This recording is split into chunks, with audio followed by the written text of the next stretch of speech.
do. Having lots of fun. The rabbit is number one. Show and twist God's love, and with God's love he can do it all. If you don't mind, hit that follow button and subscribe. The stream is starting soon. Come watch the rabbit, let's watch the rabbit, bringing entertainment to me and you. Come watch the rabbit, let's watch the rabbit. It's not hard to do.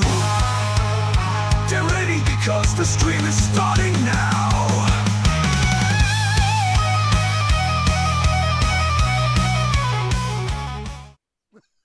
Wrong button. How's it going, everybody? Welcome to another JRabbit87 stream. I am your host, JRabbit87. I hope everybody's having a good day today. And I hope you're ready for some wrestling. Y'all, it is getting close. We are 22 days away from Christmas, and thanks to Streamlabs, I got this nice little festive little banner thing for Christmas. So, yeah, little shake up there.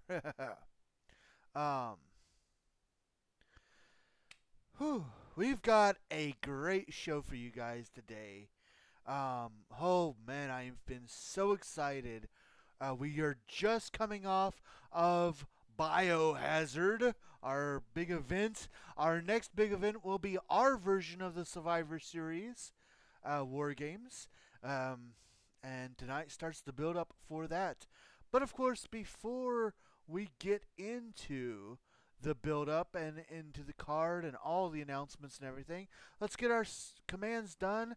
Starting with, of course, we are sponsored by our Lord and Savior, Jesus Christ. We want to make sure that we return his blessings by giving him the blessings. Y'all, you've heard me say it a couple times now. My wife is a Mary Kay consultant. If you're looking for a good stocking stuffer or some skincare for yourself, feel free to grab that link and start ordering today. That way you can get your stuff, hopefully, by the holidays. We also, of course, want to give a huge thank you. Thank you to everybody that joins us today. It means so much to me that you guys take time out of your busy days to come and hang out with me. Discord. We have one of those. If you have not joined our Discord, feel free to grab that link that I just posted in chat and come join us over there. We've got tons of chat rooms, and we just like to have you over there, honestly. YouTube. Another place that we'd like to see you. If you'd like to check out some of our past live streams, feel free to grab that link and join us over there.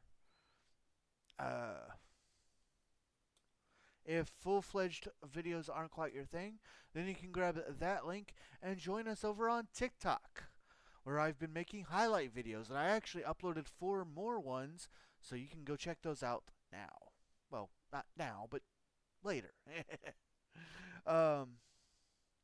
Last but not least are ways that you can help support the stream if you would like to do so. Y'all, there are some special games that I saw on the PlayStation Network that are on sale. So make sure that if you'd like to see me play some games, then you know how to help me. And if not, ways that you can help support are in the stream. Do keep in mind that nothing is ever required, but everything is very much appreciated. So, some announcements about the card, announcements about everything.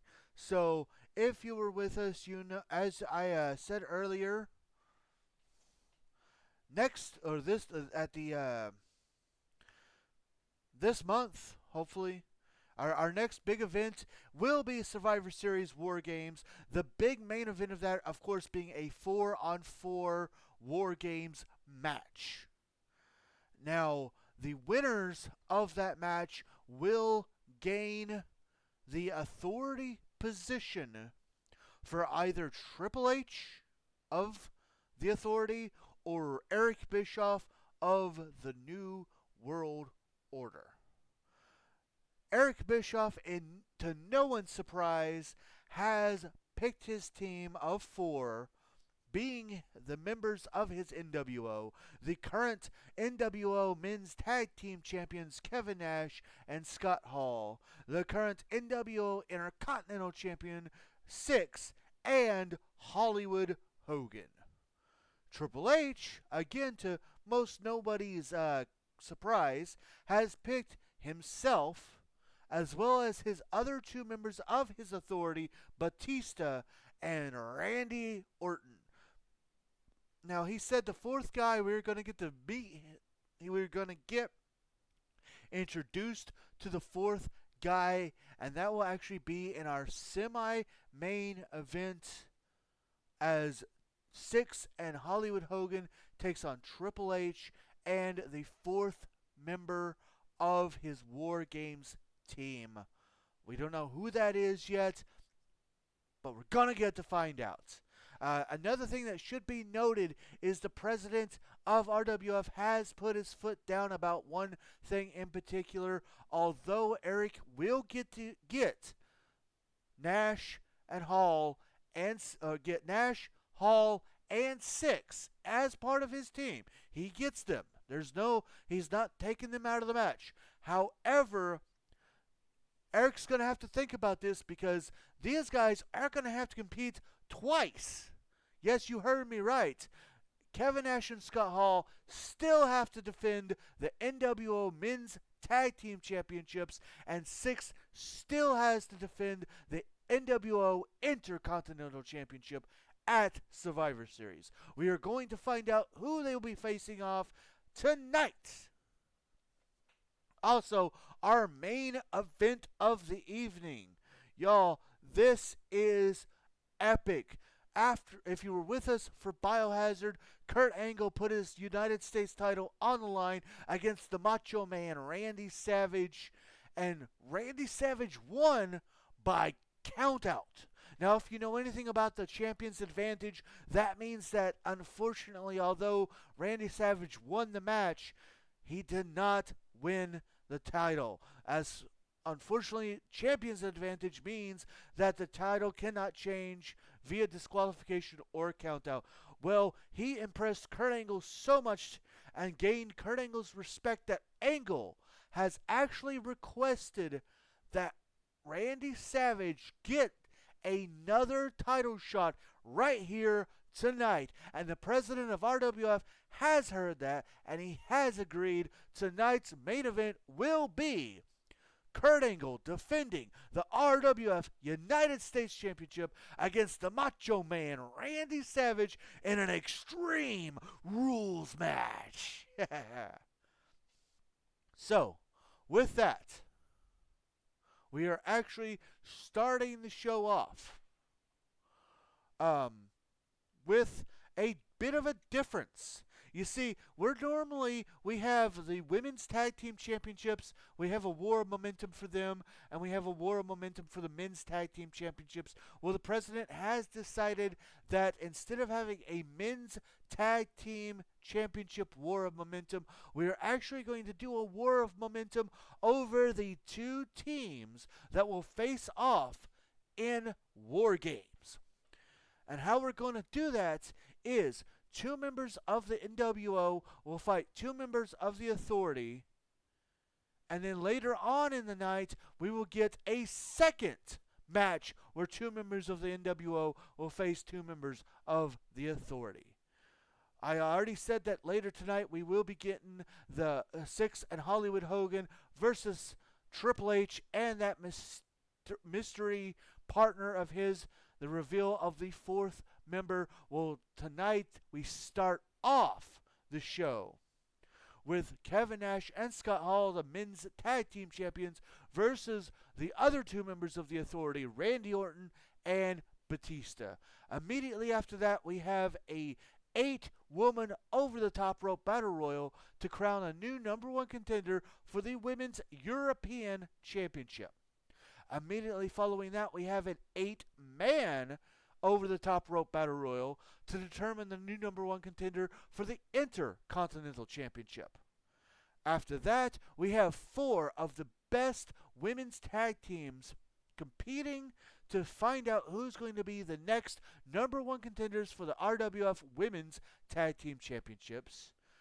After that, we've got a bit of an interesting situation between Bray Wyatt and Shawn Michaels. We will get into that later, but it will be Bray Wyatt versus Shawn Michaels after that. And then after that match, we get back to our contendership matches as we have the 4 men tag teams who will be facing off to see who's next to face Kevin Nash and Scott Hall for the tag team titles.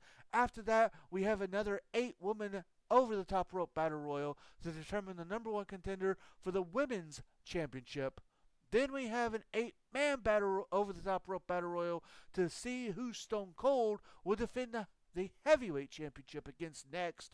Then we have that semi-main event, which I've already talked about, and the main event, that Extreme Rules match. Y'all, I hope you guys are ready. I hope you guys are psyched and hyped. It's time to get RWF started. Enjoy the music as we get our first match underway.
Here we go with our first match of the evening.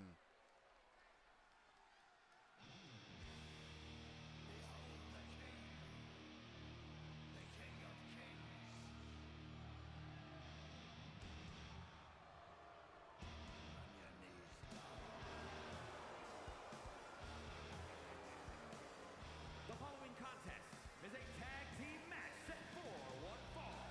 On the way to the ring, at a combined weight of 565 pounds, Randy Orton and Batista, the Authority. And here they come, the Authority. Again, to no one's surprise, Triple H's picks to help him in War Games. We were wondering if Triple H would pick himself, and he did indeed pick himself, as well as these two, to be a part of his team. We will find out who the 4th member is in our semi-main event. Randy, who very well may be my GOAT, and Batista, a childhood nostalgic favorite. This team has my bias. Well, that betting has started.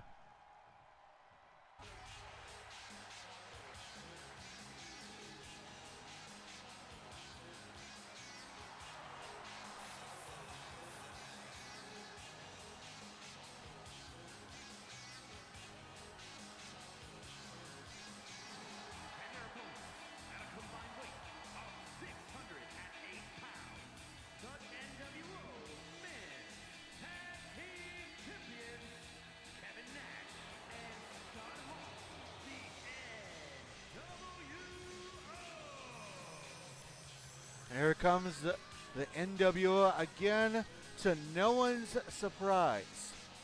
Eric did not put himself in the War Games match, but he did put all 4 of the other members of his NWO.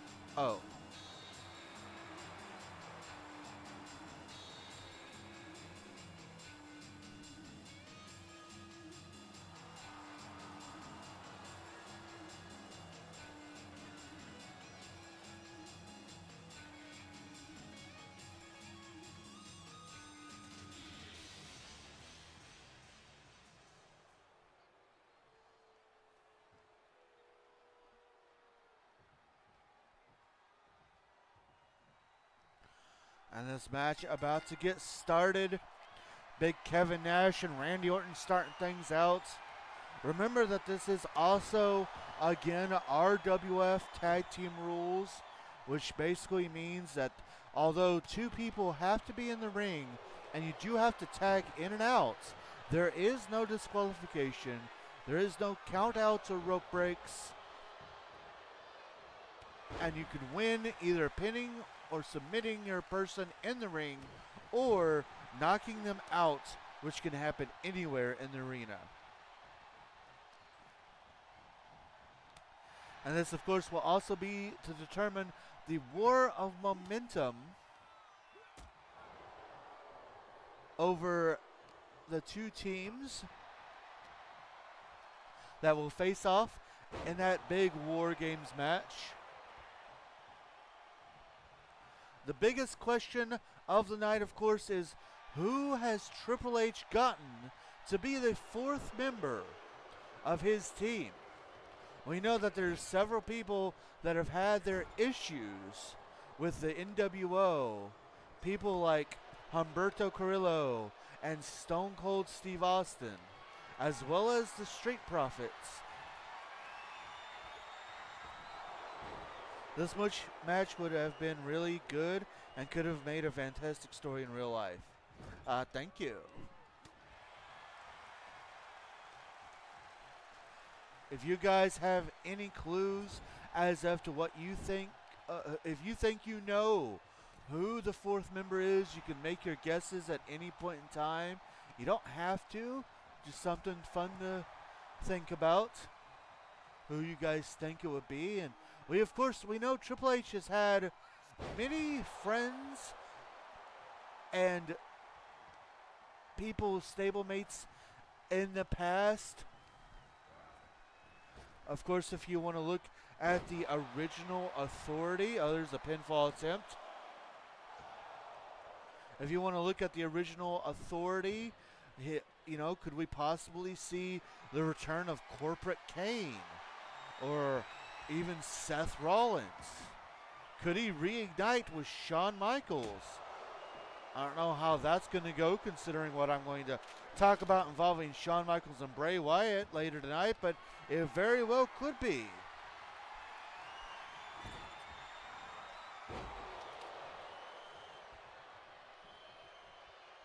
I could see it being anyone. I want to guess, but honestly, I think the surprise would be really fun.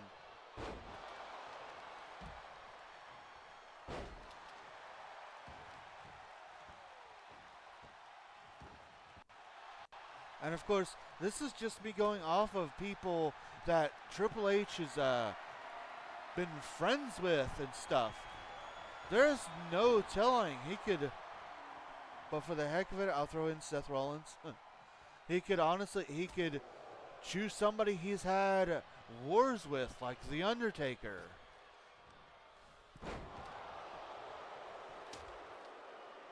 Pinfall. It'd be very interesting to see if he did pick Stone Cold Steve Austin, considering, yes, Stone Cold has had issues with the NWO, but also think about the fact that Stone Cold had a lot of issues with the Authority. With Randy Orton taking Stone Cold out of action and stealing literally the title, Triple H then stripping Stone Cold of the title to give it to Orton, and him having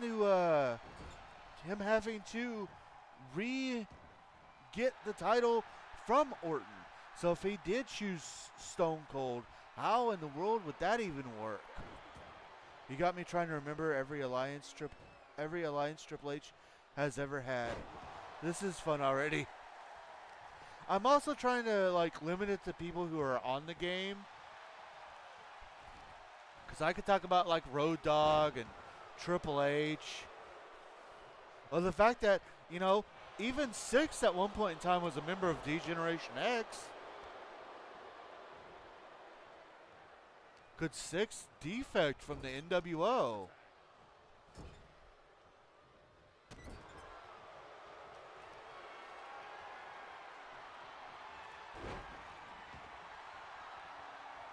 Of course, there was the famous McMahon-Helmsley era. Maybe Shano comes around and surprises us all. Is Road Dogg in this? No, he is not. Road Dogg and Billy Gunn are not in this game.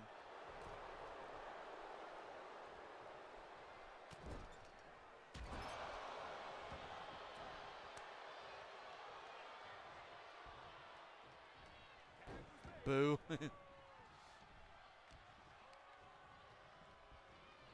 Kevin Nash back into the fray of things.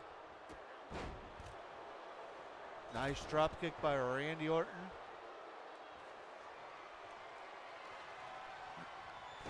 Oh, Nash putting a stop to Batista.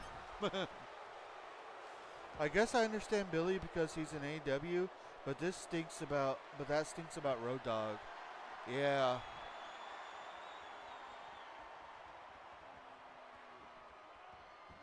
Road Dogg is one of those where it's like, I get it, but it does stink. Road Dogg unfortunately didn't do much on his own and was mainly known for being the tag team with Billy Gunn. So it almost is like, you know, if you don't have Gunn, you don't really want Road Dogg. Same. Nash going for the jackknife, but Orton stopping him.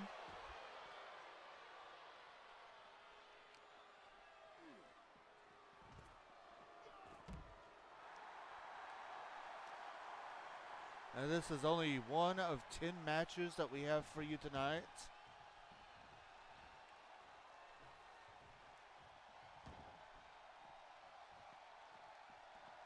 Each of these guys trying to size each other up.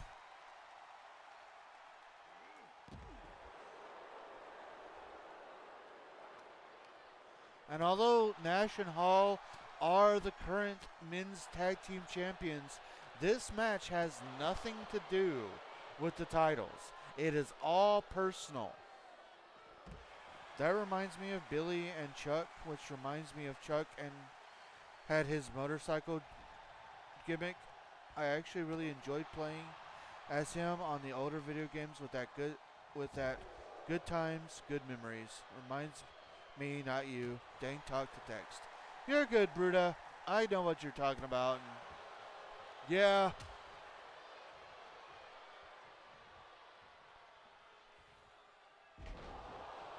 I remember downloading Undertaker Creator Wrestlers of his biker attire and giving him Chuck's biker entrance and downloading the song and stuff so that way I could have the biker version.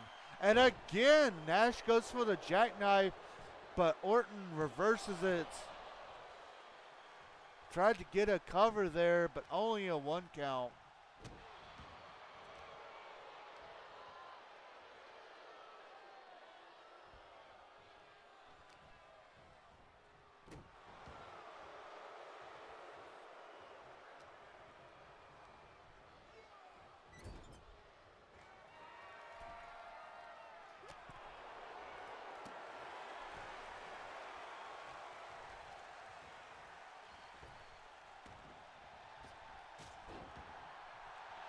Kevin Nash with a big boot into a cover.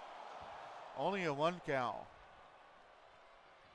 I don't know how true they are, but have you heard of about them bringing it back to SmackDown vs. Raw name for the video games in the future. I kind of hope they do. I have heard that rumor.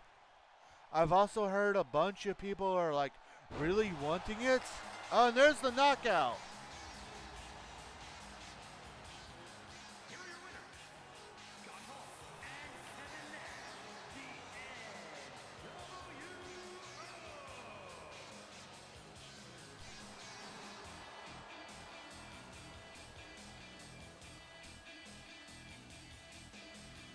NWO. And of course, the game changes up their exits for whatever reason. New. If you smell So The Rock is cooking. I did hear. I did. I did hear about them bringing back the name. I've seen a lot of people being like, yes, they need to do this. But my fear is that a lot of people, the reason they want the name back is they want the games to be like how they were when they were SmackDown versus Raw. And I just have a sneaking suspicion they're just changing the name to get people to buy the next game. But they're not going to add in the features that made those games so great.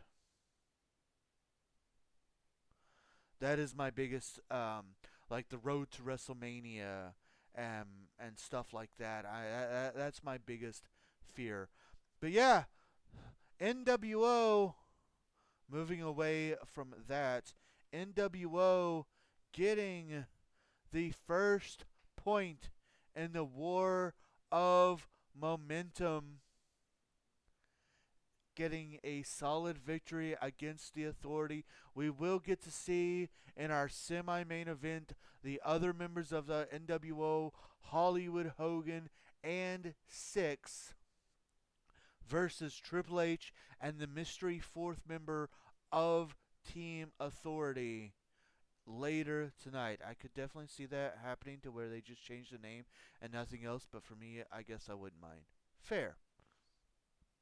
It is time to move right along. Next up, we have the number one contendership for the Women's European Championship. Coming up next.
Here we go, an 8-woman over-the-top rope battle royal. The winner will go on to face Shayna Baszler.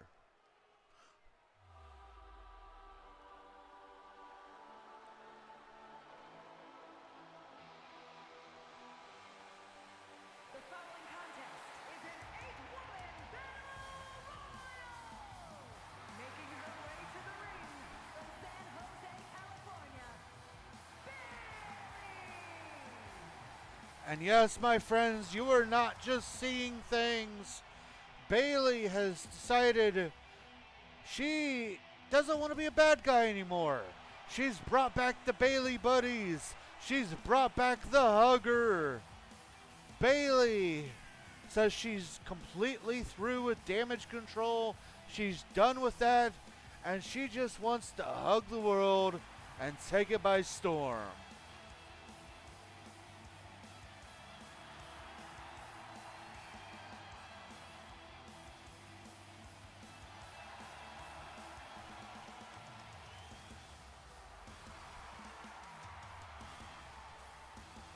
Ooh, Hugger Bailey is back.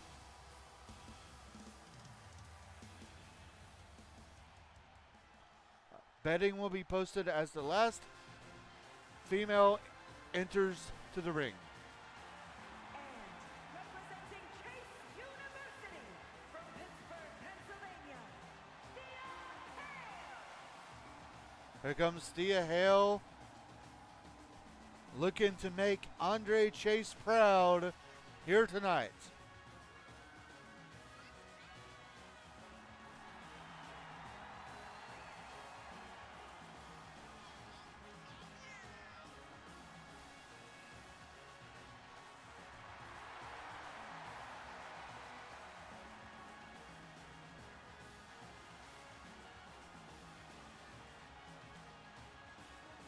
This rambunctious cheerleader hasn't really gotten to do much here in RWF.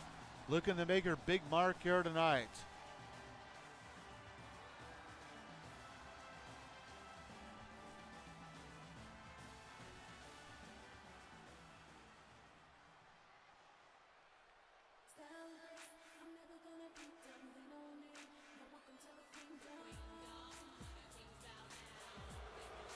And from Greenwich, Connecticut, Stephanie McMahon. Here comes the $1 billion princess, former RWF heavyweight champion in her own right. Looking to dominate the women's division again. He knows that she would love nothing more than to add the Women's European Championship in her list of accolades.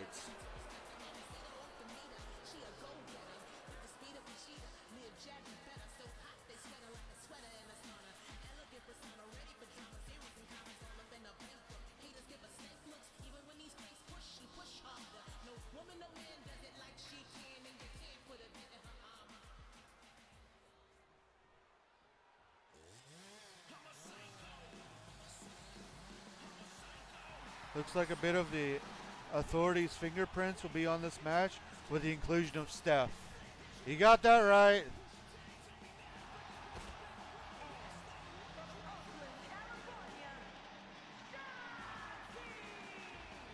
We had a chance to speak to Shotzi as well as Tegan Knox. They say that they're not going to let the loss of the tag team titles get them down. And they mutually agreed that Shotzi would get the opportunity to be in this match. And Shotzi has promised she's going to give it her best to walk out as #1 contender and perhaps do what Tegan Knox could not do and defeat Shayna Baszler. Shotzi.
Another woman who hasn't had much here in RWF, looking to make her mark.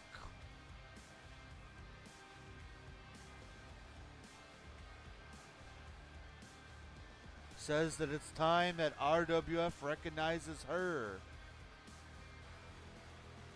We'll see if she'll be able to do that here tonight. I know nothing of Blair, but I gotta say her entrance is cool. You know, same.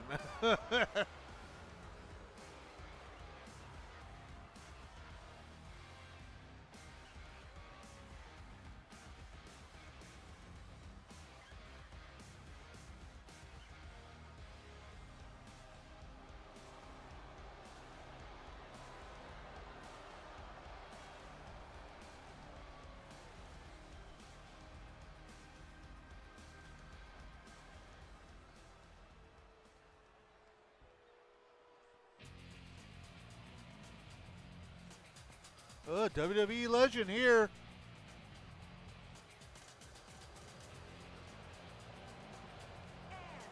from Forest Lake, Minnesota,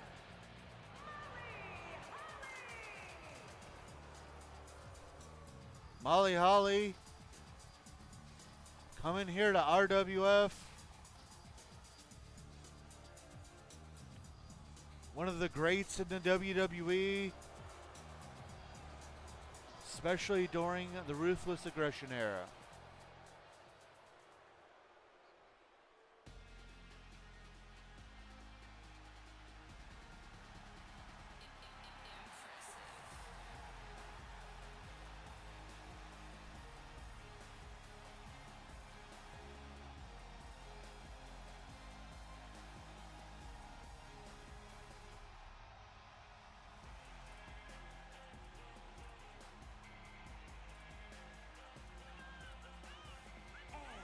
from Melbourne, Australia, Indy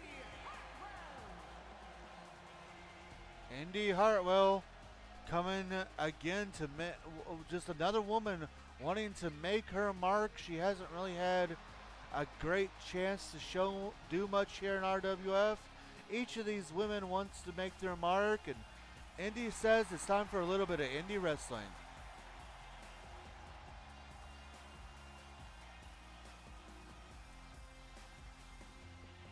Ladies and gentlemen, we have one more entrant, and as she makes her way to the ring, betting will start.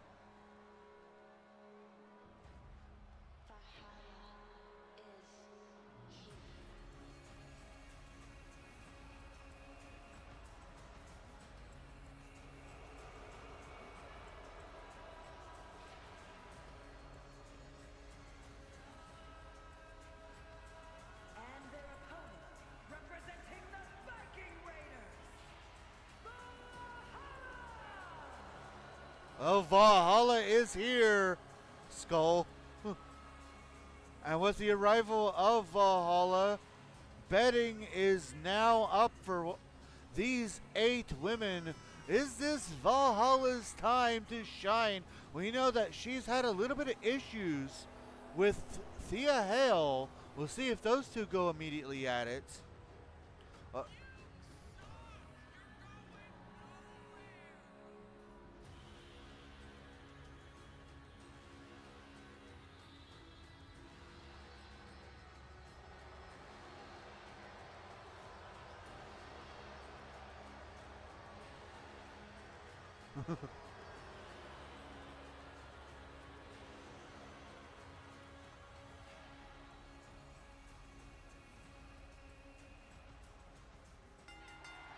And this match is underway. Remember, this isn't over. Oh, and there's our first elimination. has been eliminated. Stephanie McMahon already out of this match.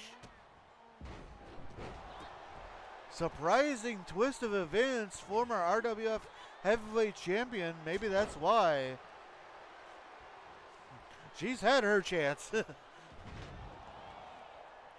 I was just about to say, to remind you that this is an over-the-top rope battle royal. There are no pinfalls, submissions. The only way to win is to throw your opponent over the top rope and both feet hit the floor. You know, I had a feeling you were going to vote for Shotzi. That is why I used one of my accounts to vote for Valhalla. That way you wouldn't have to.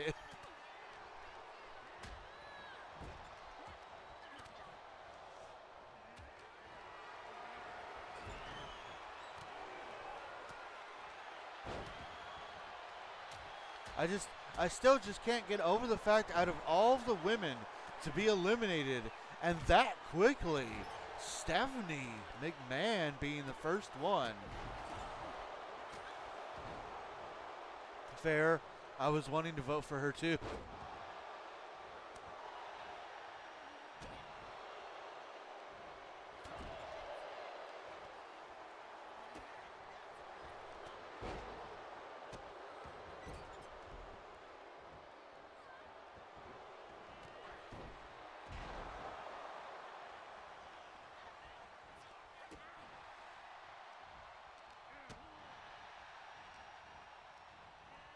Each of these women wanting to make their mark.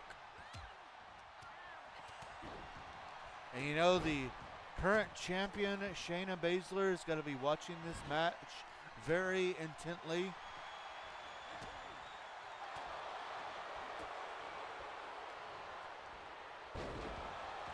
Sure, Nagi by Shotzi.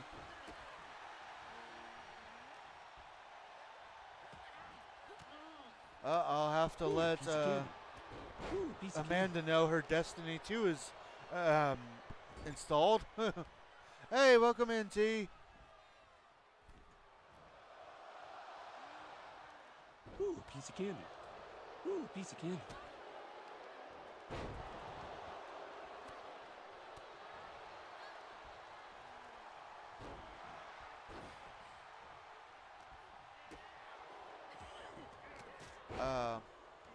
T, you might want to. Oops, you're on my account. I was about to say, T, you might want to check the account you're on.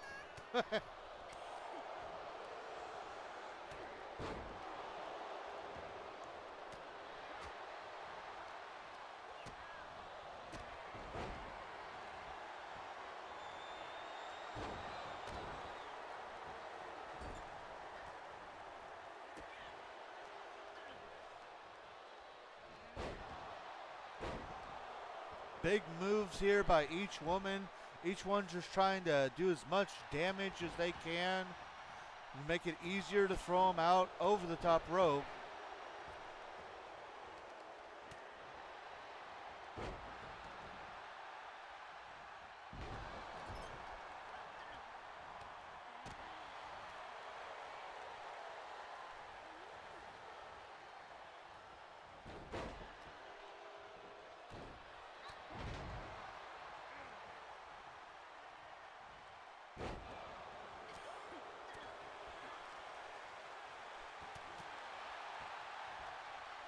Still only one elimination so far. Oh, Indy Hartwell looking to eliminate Thea.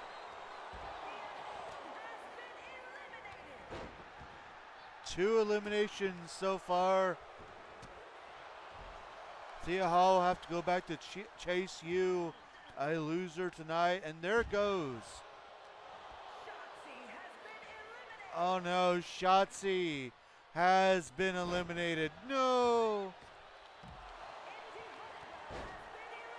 And there goes Indy Hartwell as well. We are down to 4.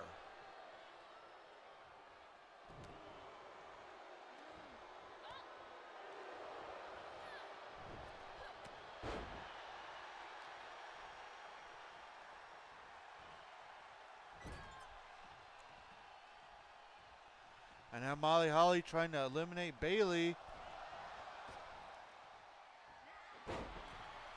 Bailey must be eliminated for her crimes against the Shotzi fans.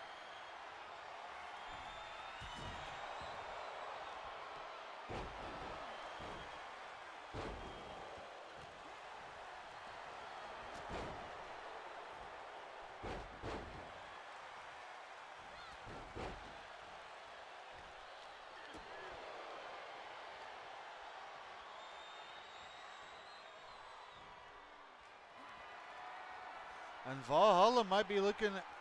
Oh no. Yes, there goes Valhalla. We are down to 3. Blair Davenport, Molly Holly, and Bailey.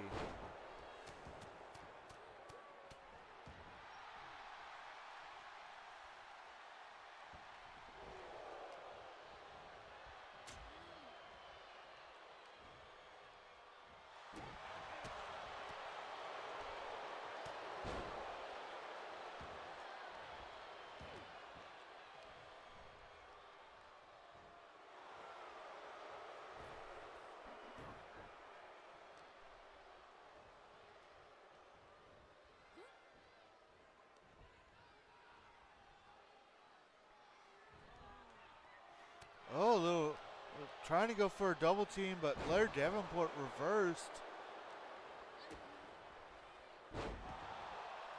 DDT by Bailey.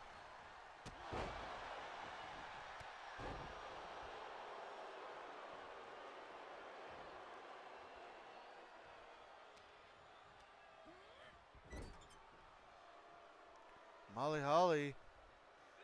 Oh, was trying to eliminate Bailey or do damage, but gets reversed. Keeps herself in the match though. A little bit of double team here almost on Bailey.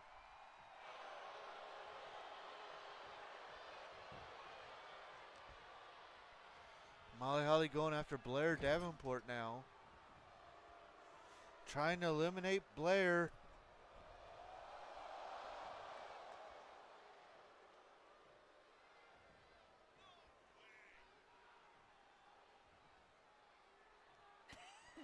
And Blair gets out of it.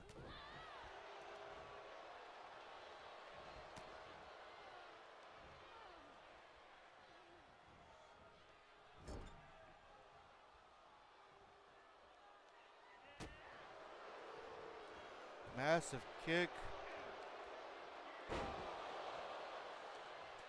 These 3 women just will not quit.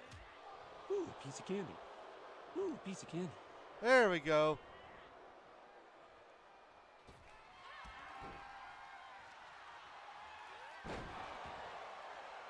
Ooh, piece of candy. Ooh, piece of candy.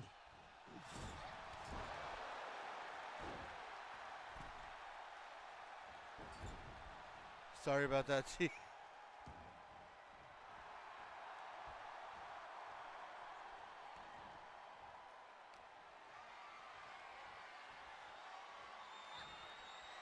And now Bailey trying to eliminate Davenport.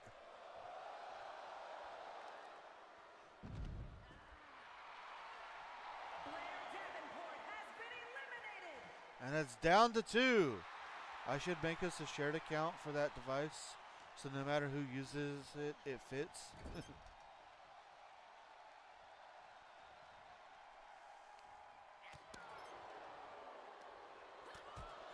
And here we are, we're down to Molly Holly and Bailey.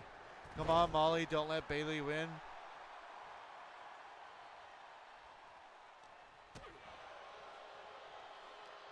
Not after what she did to Shotzi. Oh, close call there.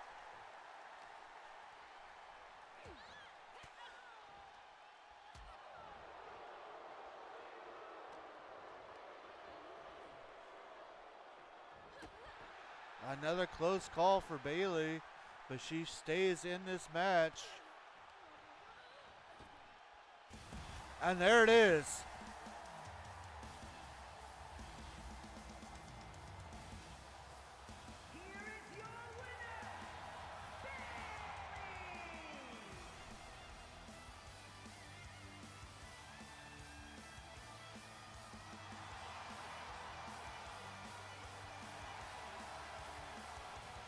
A big, dramatic, drawn-out no. It looks like the change of attitude back to her hugger ways has gained Bailey a victory here tonight which means Bayley will go on to face Shayna Baszler for the Women's European Championship at Survivor Series. Well, we now have to move on as it is time to find out who's going to challenge Six for the Intercontinental Championship coming up next.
Joe Gacy's song is playing. Hello, pig.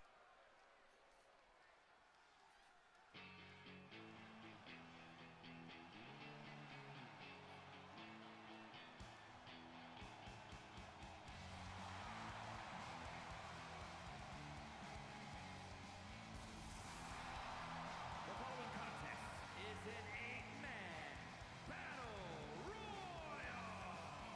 Making his way to the ring from the Jersey Shore, weighing in at 248 pounds, Diamond Dallas Page. Now, it should be noted that a lot of people were thinking Angel Garza would get some revenge. Well, Bischoff said that Garza doesn't get to just have it. But we do know that Garza will be in this match. And from Robbinsdale, Minnesota, weighing in at 260 pounds, Mr. Perfect.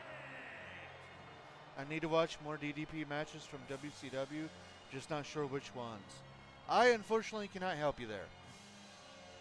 Mr. Perfect making his RWF debut along with DDP.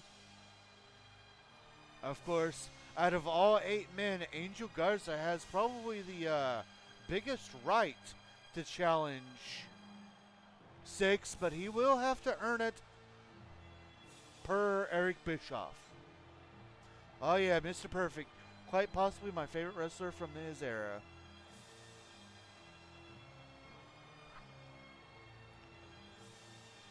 The winner of this over-the-top rope battle royal will go to face Six at Survivor Series.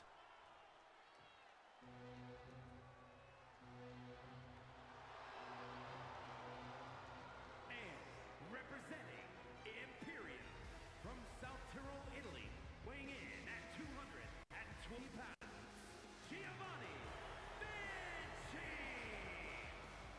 I love battle royals, so I'm having a good time tonight. I'm glad. Here comes Giovanni Vinci of Imperium. Apparently hand-selected by Gunter to be in this battle royal. This apparently was a gift. An entrance into this battle royal was a gift for Imperium being the only team to defeat the Authority in 6-man tag team action.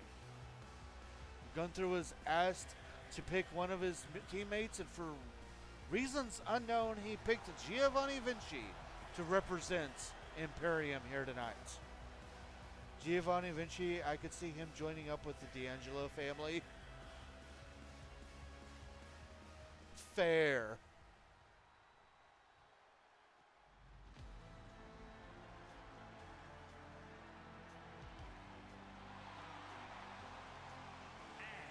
From Detroit, Michigan, weighing in at 275 pounds,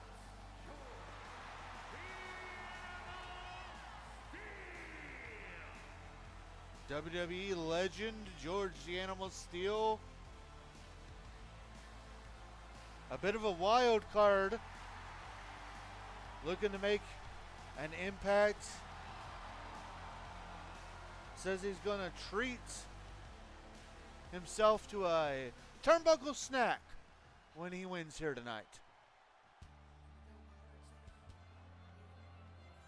Hey, it's the Celtic Warrior. Fella!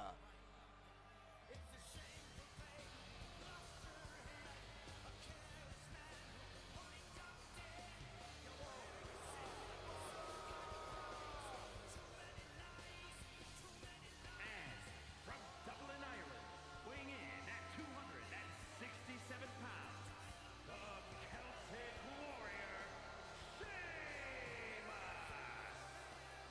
Sheamus repping his old school look and his old school entrance theme here tonight. Too many lobster head, too many limes. We'll see if going old school for Sheamus can get him on track to the Intercontinental title.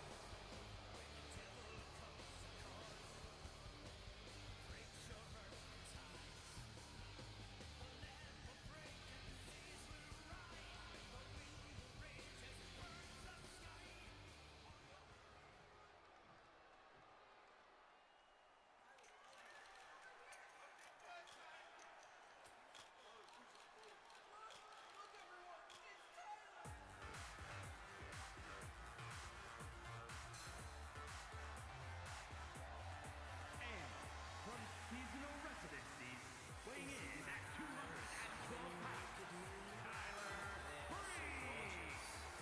Well, Prince Pretty is here, and he says that tonight all eyes are going to be on him when he wins this Battle Royal.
Oh, the Nigerian Giant is here.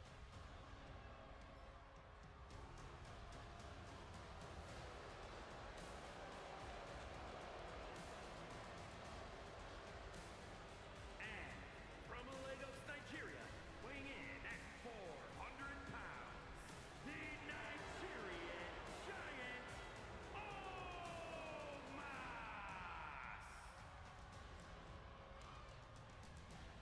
The literal largest competitor in this 8-man battle royal. You got to think it's going to take something big to get him up over the ropes.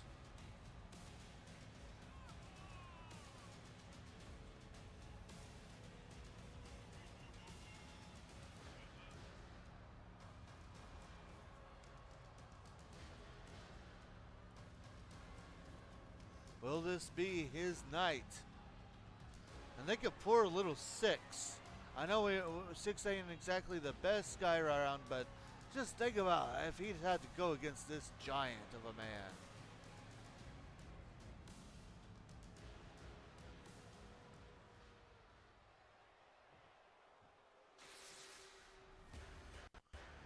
And yes, here he comes.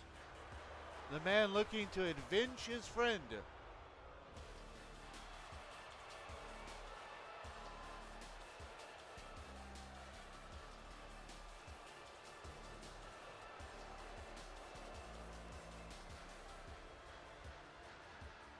And their opponent, representing Los Lotharios from Monterrey, Mexico, weighing in at 205 pounds, Angel Garza.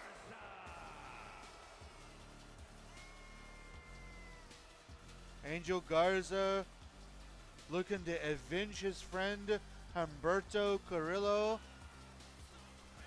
When, you know, he would love nothing more than to get the title away from 6 and back around the waist around a member of Los Lotharios.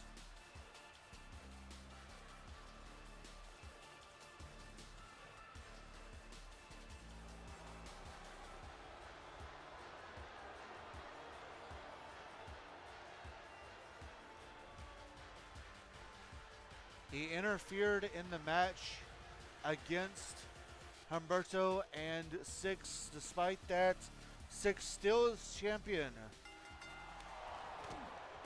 Bischoff said that he will not get an automatic title shot, but he will have a chance to earn the title shot, and that is what this match is all about.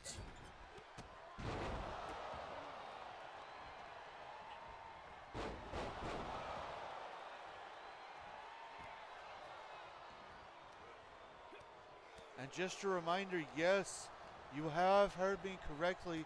6 will have to defend that title, even though he will be in that massive 4-on-4 War Games match.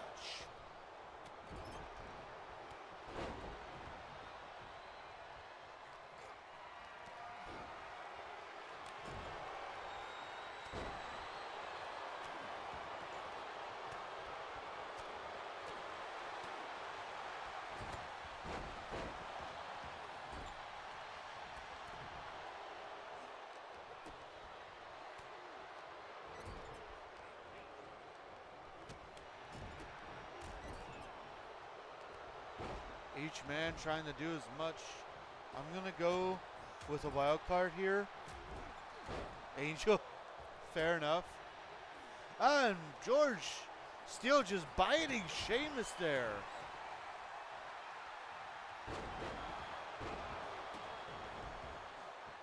And now he's biting Omos. George is just biting everybody.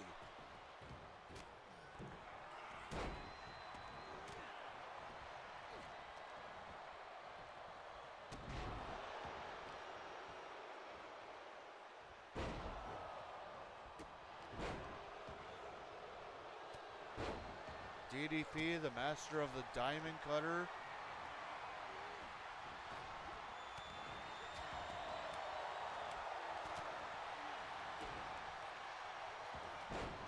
Mr. Perfect, the master of the perfect plex. We got a lot of masters in here. Ooh, big choke slam by Omos. And George not quite able to get that move off.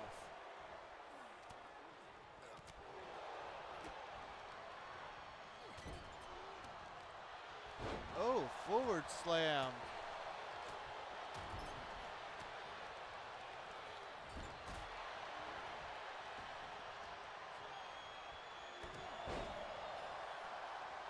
George still trying to eliminate the giant. And not able to do it.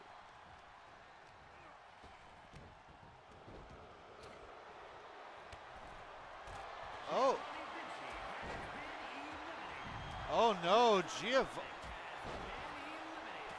Giovanni, the first one eliminated, followed by Mr. Perfect. I know Gunther is not going to be happy about this loss for Imperium. And there goes Angel Garza. The storybook ending that Angel was hoping to get is not happening. Well,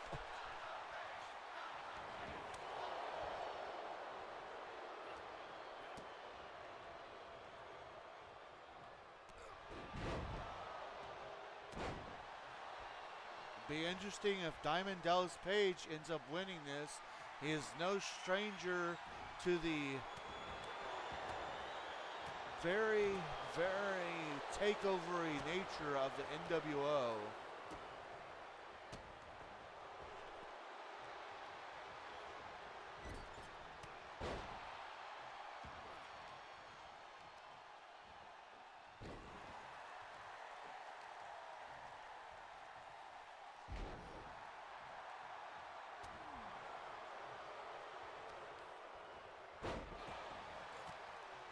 Very interesting that Tyler Breeze is still in this match. Oh, nice DDT there. All the flips and floops and that was just pure power.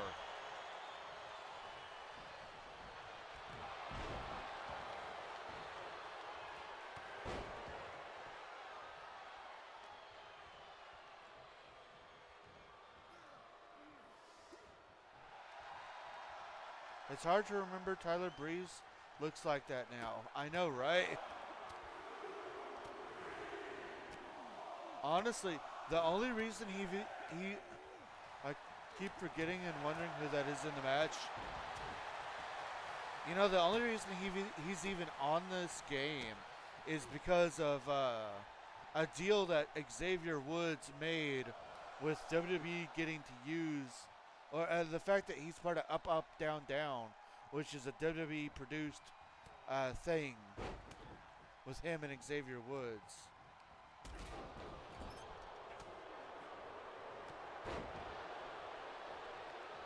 And so that's why he's even on the game.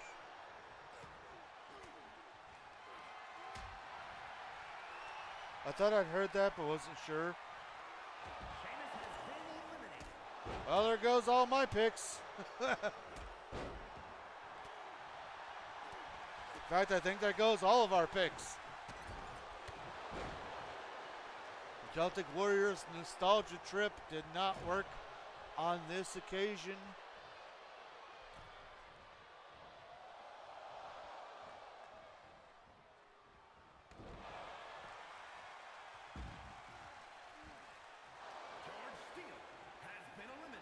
And the animal is down. Oh, the giant is down. DDP lifted Sheamus like he was nothing. Crazy, must be all that yoga he's doing. Right? And just like that, we are down to 2. Does.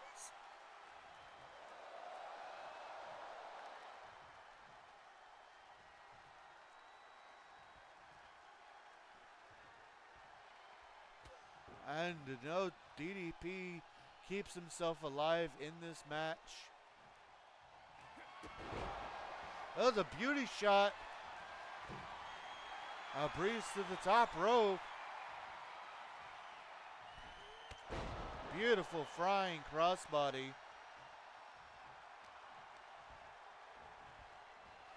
Reversal by DDP. DDP looking to eliminate Tyler Breeze.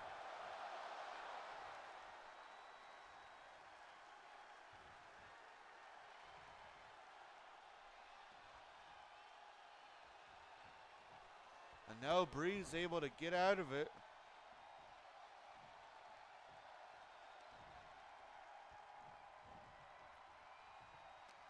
Each man trying to figure out what they need to do. Oh, went for the diamond cutter, but Breeze got out of it.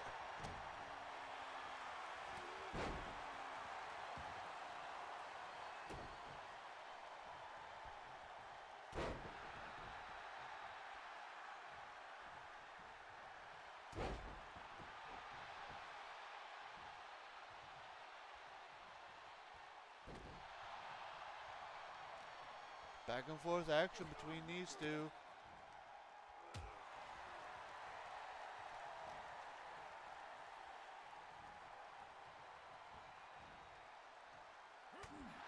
A reversal. Breeze trying to keep in this thing. Springboard DDT.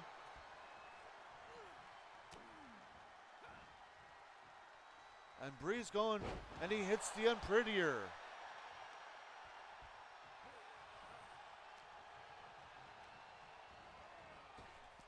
And there it is.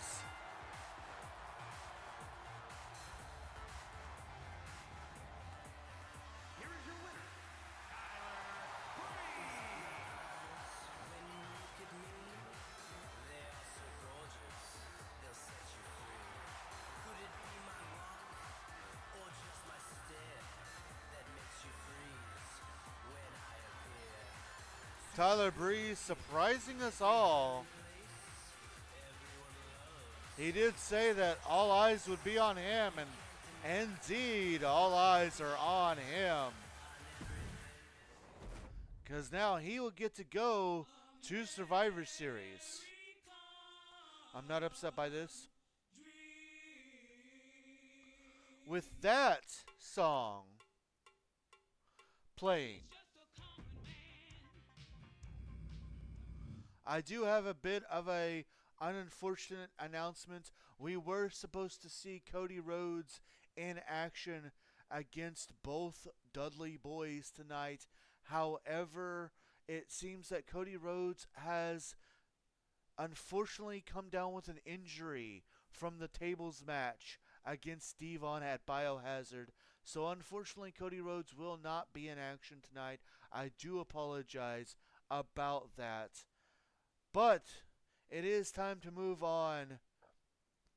Next up is the women's tag team #1 contendership match to find out who will face Katana Chance and Kaden Carter for the women's tag team titles at Survivor Series.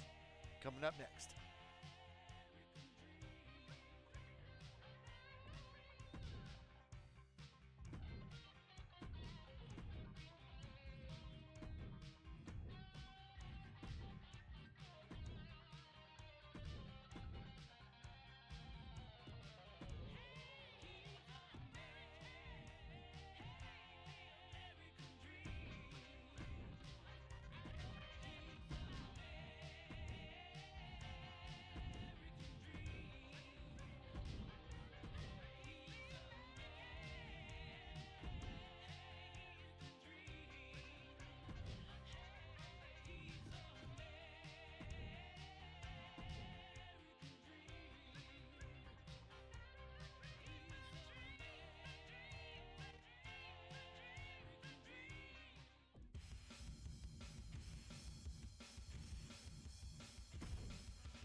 Here we go.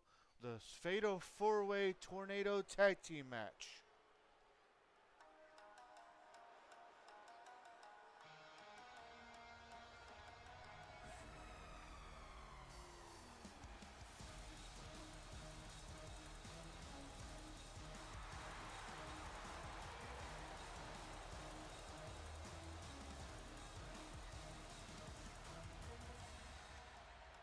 The following contest is a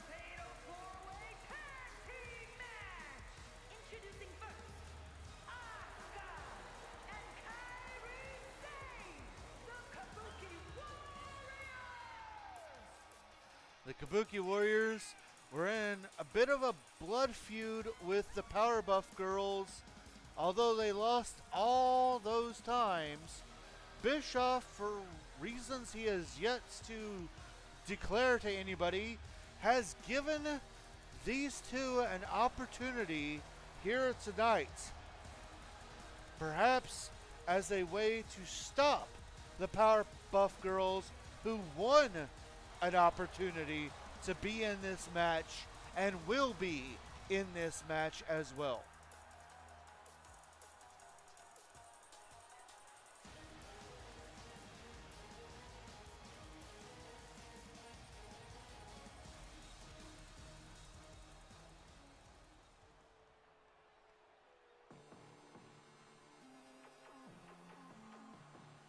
Former RWF Tag Team Champions in their own right, looking to regain the gold.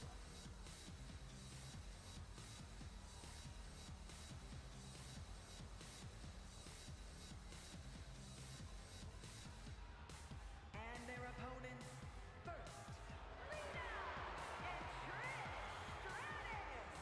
the Trailblazers.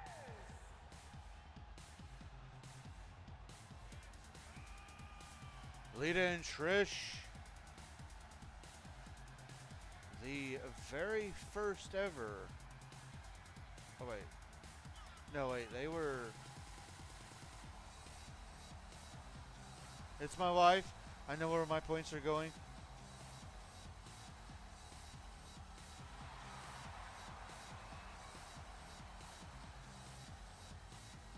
Yes, they were the very first ever RWF Women's Tag Team Champions. Of course, those titles being taken away by Asuka and Shotzi. So, bad blood between them and Asuka. Oh yes, another former RWF Tag Team Champion. Making their way to the ring, Carmella and Tiffany Stratton, Pretty Mean Sisters. Pretty Mean Sisters dominated RWF, becoming tag team champions when we reopened our doors, winning an 8 tag team tournament. Only lost to Damage Control, but due to some issues with the contract, Damage Control was stripped of the tag team titles, and these two were given the titles back, making them former 2-time RWF Women's Tag Team Champions.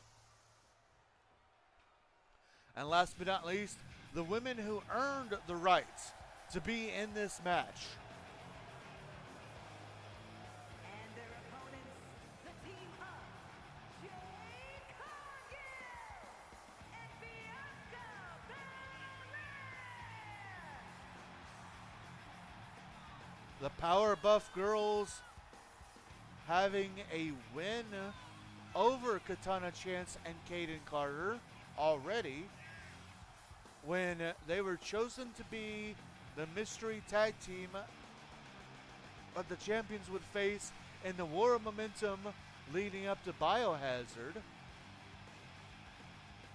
And thus they also won the opportunity to be in this match.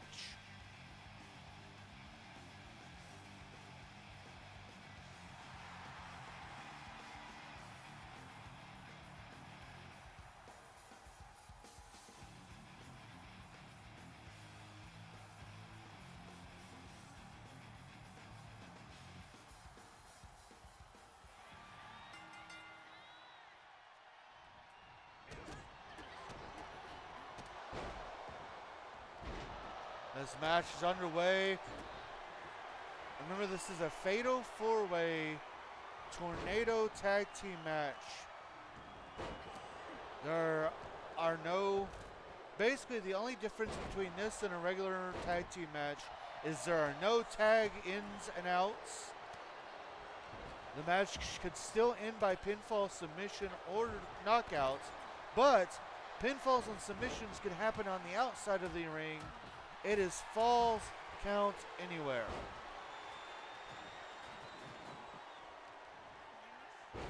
and a glitchy table.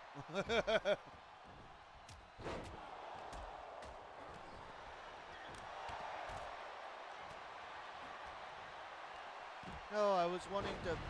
Dagnabbit. I wasn't wanting to do that. I was wanting to clip, and I missed the opportunity to clip. Oh well.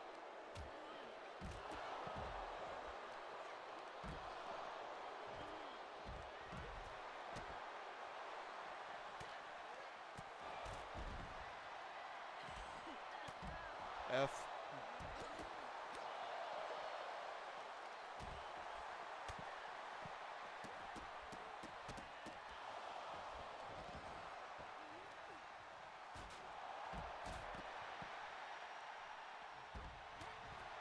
There we go. Somebody's getting points.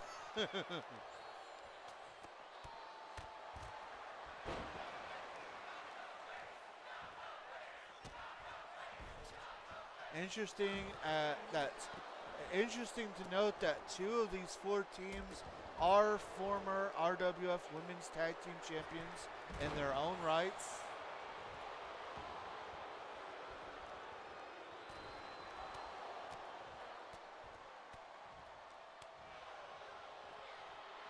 Of course, Lita, a former RWF Women's Champion,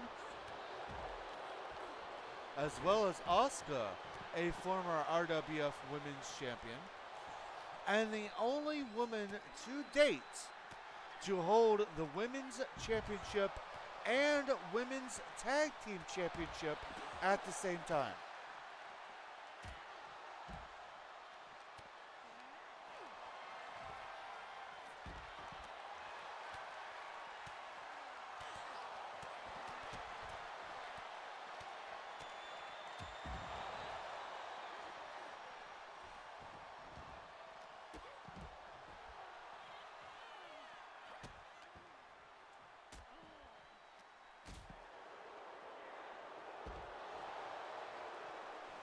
Massive power there by Bianca Belair.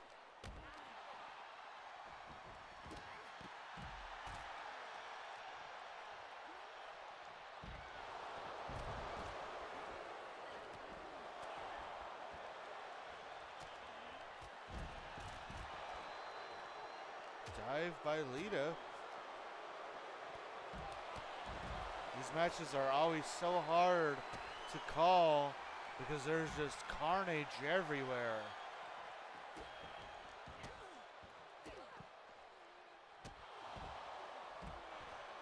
Emperor's combination by Asuka.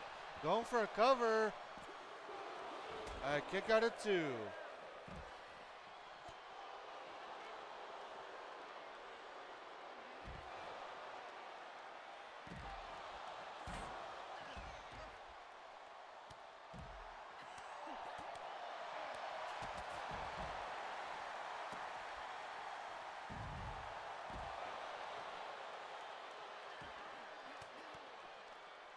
Like everywhere you look, it's just body on body on body on body.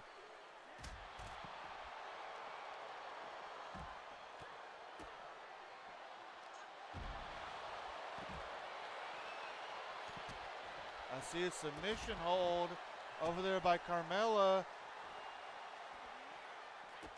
But no, it did not tap out.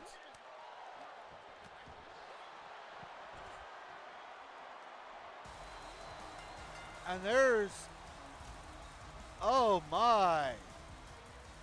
Here are your winners, Asuka and Kairi Sane, the Kabuki Warriors. By knockout, Asuka, I believe, got the victory there. And one of their first victories since Kairi has come and made her debut. The Kabuki Warriors getting the win. RIP my points, F. Fair enough. Well, now we have a very interesting story next up. Y'all, normally Normally we would have an 8-man battle royal to determine the number one contender. Love the festive border. Thank you. Streamlabs actually gave me that as a gift for Christmas. So, um, y'all, normally we have an 8-man battle royal to determine the number one contender for our championship titles.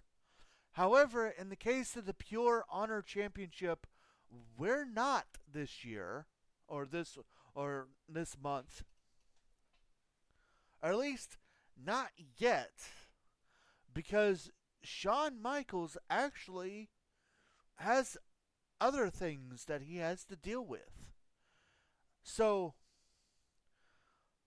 Bray Wyatt has been just leaving all kinds of cryptic messages about Shawn Michaels and Shawn Michaels' faith and Shawn Michaels being a liar and being a deceiver and just all kinds of nasty, negative things. Michaels has challenged Bray Wyatt to a one-on-one match tonight, and Bray Wyatt has accepted it with simply saying, yes, I hope you're ready for the funhouse. So I'm not sure what all that means, but we are going to get Bray Wyatt versus Shawn Michaels. It is a non-title match, but we are having that, and that is coming up next.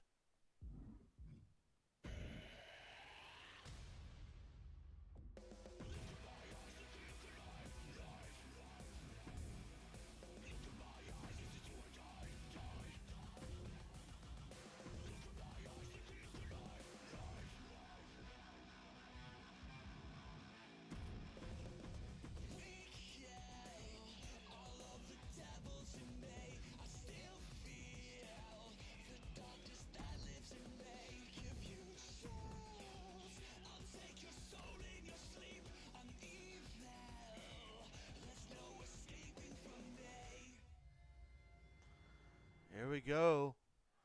This kind of impromptu match between Shawn Michaels and Bray Wyatt.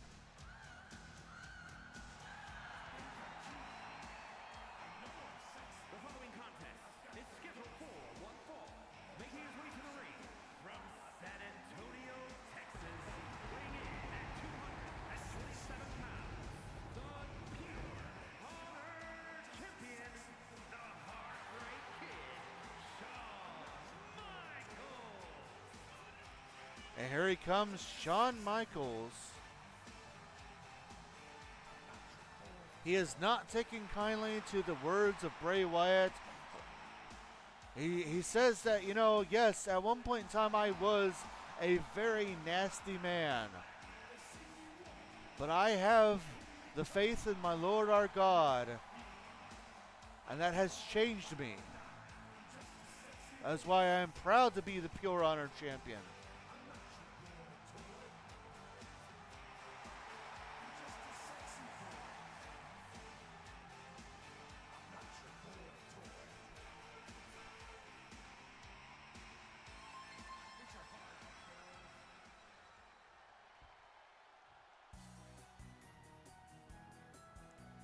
Oh.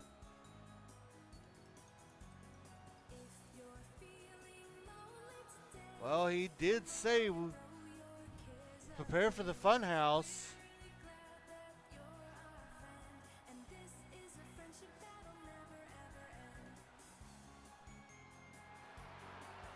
Yeah, yes it is. It is Funhouse Bray.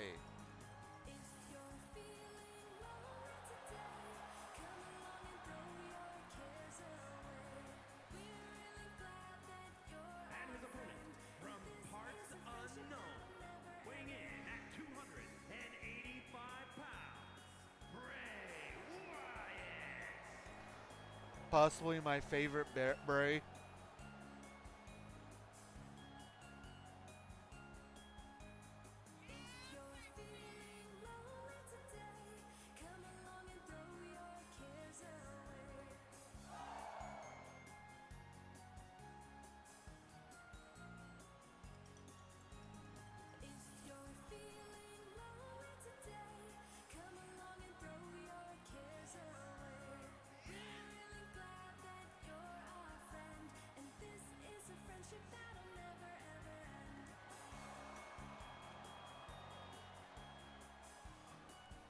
Bray Wyatt's mind games.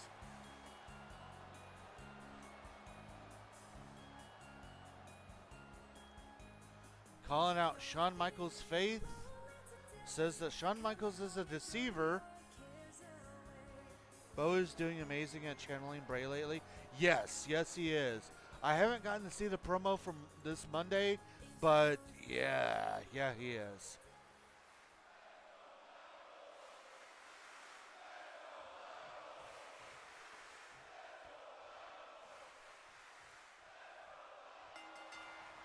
And the match starts off, and HBK wasting no time getting his hands on Wyatt.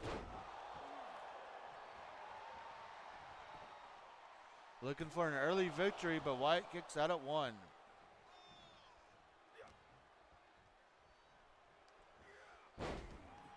Shawn claims that he doesn't. The Wyatt 6 stable makes me so happy. They're doing perfect. Yeah.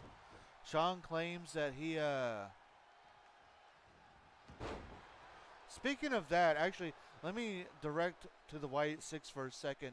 Apparently, Scarlett posted something referring about Alexa Bliss.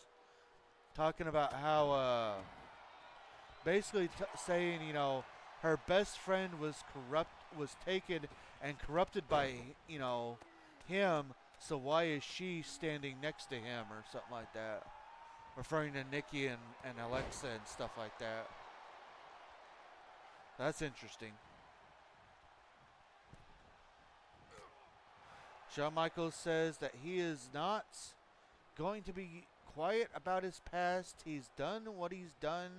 He's ashamed of it, but you gotta learn from it and grow from it. We shall see the 6 Faces Scarlet stable next week.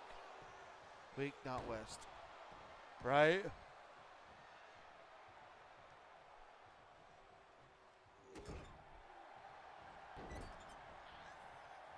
Bray Wyatt already busted open. This weird Mr. Rogers persona of Bray.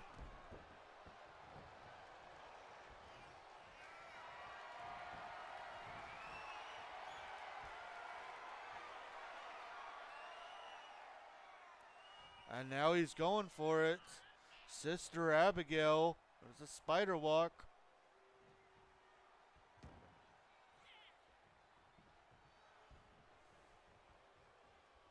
And he hits it. He's not done. Mandible claw. Oh, no. Going for a choke slam. But Michael's able to get out of it.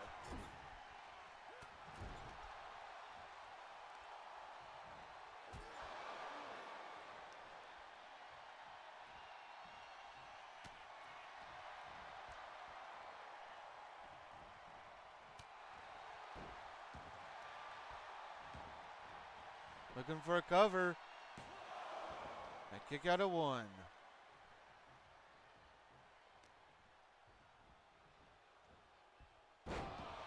Massive choke bomb into the cover.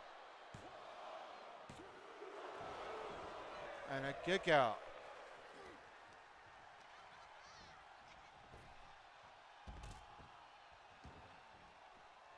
Thankfully for Michaels, this isn't an over-the-top rope match.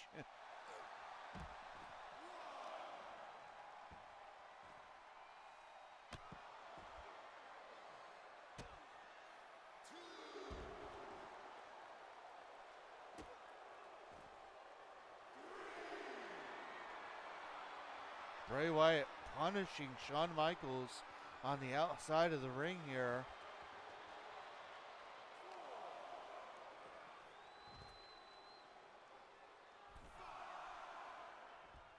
Each man able to get back into the ring. Some taunting by Michaels, and that's going to cost him.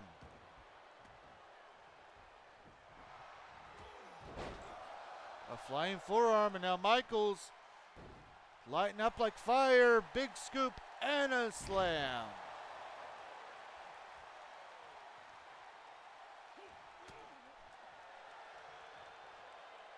Another Sister Abigail this time into the cover. A 2 count. Michaels heads back to the outside. Bray from the top rope. Oh, massive senton.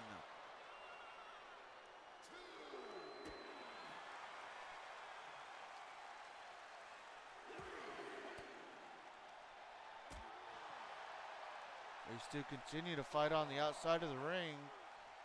Michaels tries to take it back inside now.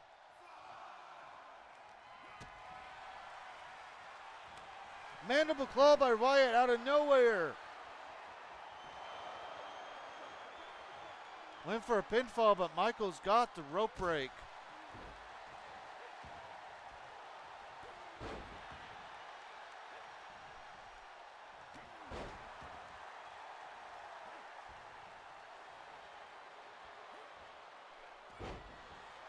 Michaels in firm control.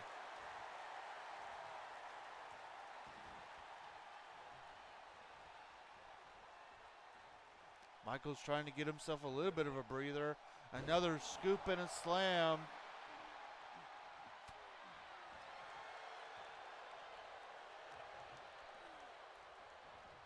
Massive clothesline by Bray Wyatt.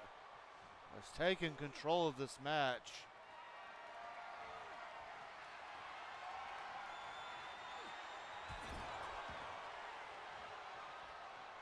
Good old Snake Eyes. And now Bray just punishing Michaels more.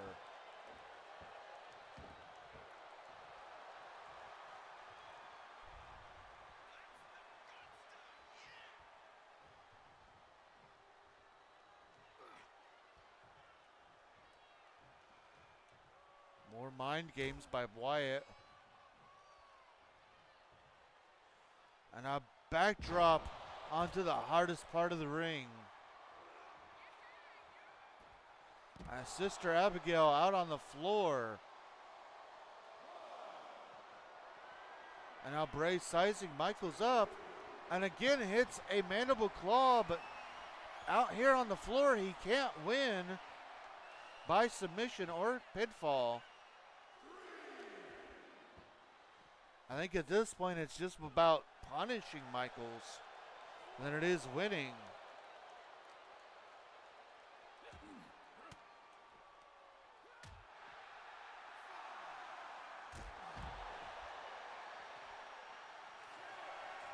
Michaels looking for a super kick. He is sweet chin music. A count of 7.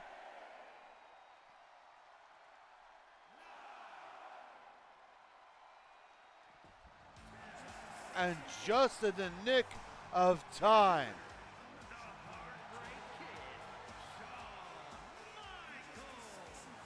Bray is truly putting Shawn through many trials.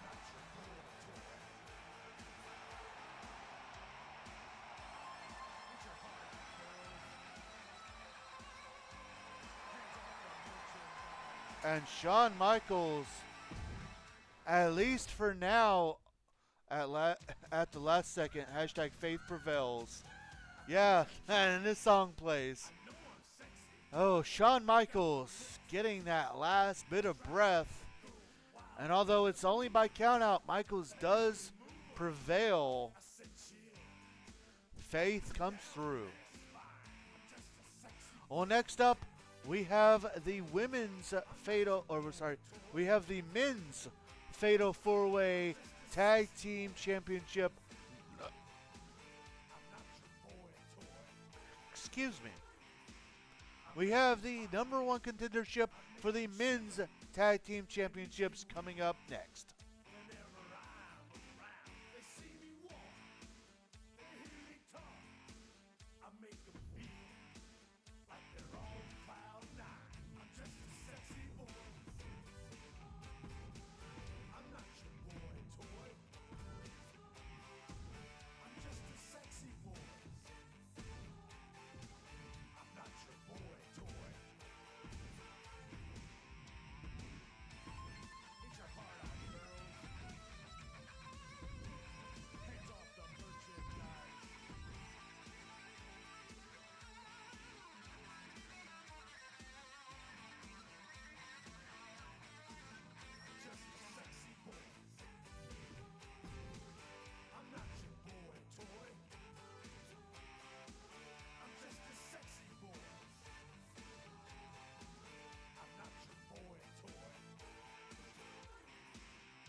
we go. An interesting story in its own right.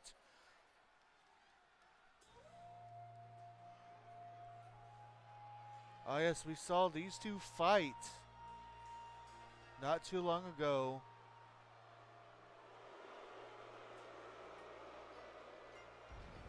They have now formed a tag team. The Great Muta and Shinsuke Nakamura.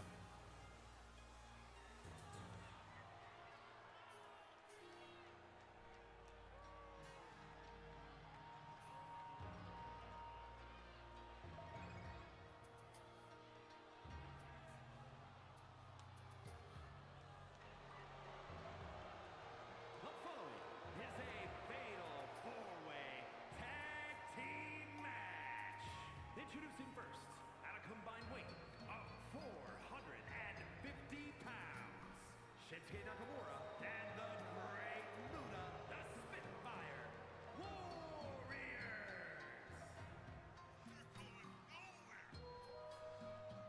Muta challenged Shinsuke and said that if he found him honorable, then he would take him under his wing, and that is what has happened here. Absolutely love this team and their entrance. Thank you.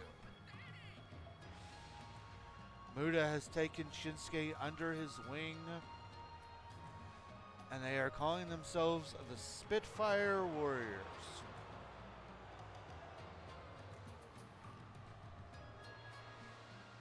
Muta claims he is going to make the team is about more than just him. He wants to elevate the young star that is Shinsuke.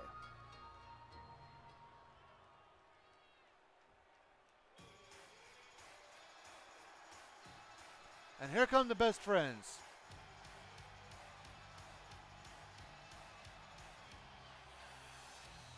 This team made their debut in RWF, and suddenly the next week Shinsuke returned in WWE. Coincidence? I think not.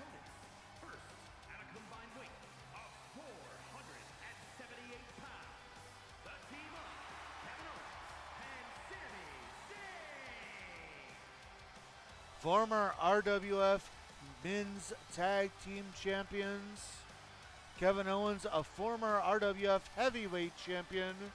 These two best friends have been through it all, and they're looking to add two-time Men's Tag Team Champions to their resume.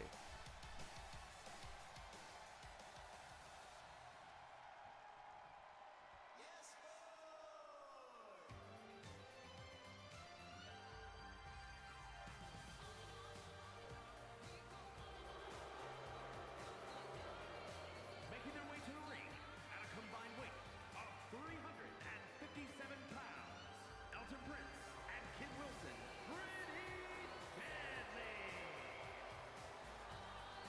Pretty Pretty Deadly. Deadly have somehow made their way into this match.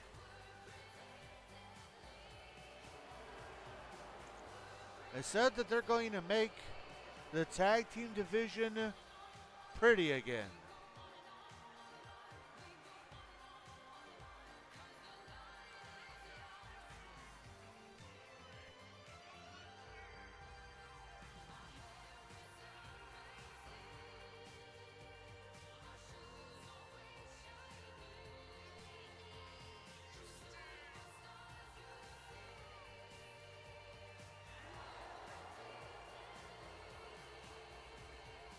Two pretty boys of RWF. One pretty boy has already won a match. Could they follow Tyler Breeze's example and win here tonight?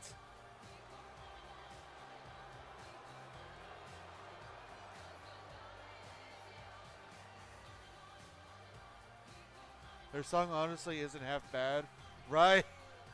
I was actually kind of jamming to it, I won't lie. Yes, boy.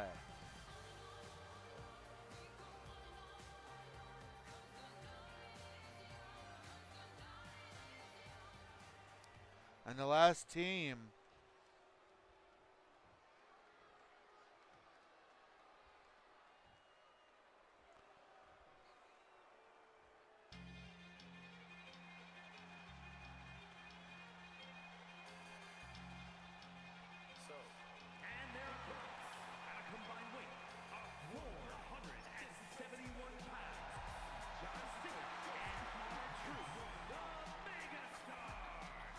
Oh man, Tyler Breeze would be the perfect addition to Pretty Deadly.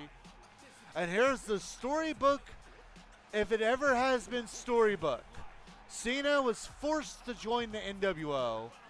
R-Truth dressed up as Cena, fought him in a match, won the match, and helped John remember who he is. So here they are, the Megastars, 2 of 4 men of that stable, looking to climb the ranks of the tag team division.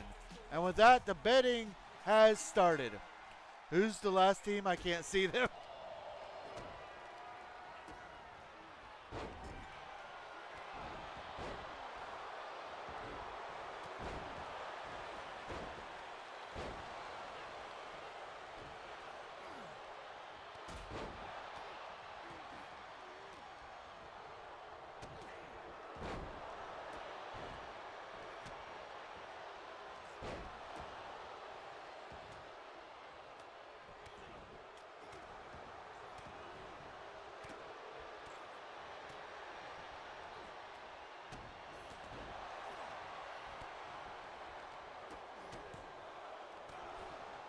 And much like earlier, this is a fatal 4-way Falls Count Anywhere match.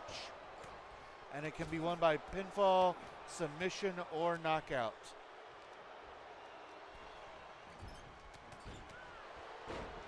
I also should mention that I know that most of the time our show, our events end at 9 o'clock.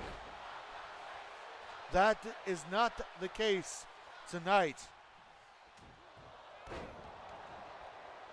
This is only match 6 of 10, and we are going to continue the broadcast until the very last match is done.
Just like the last match, there is action everywhere.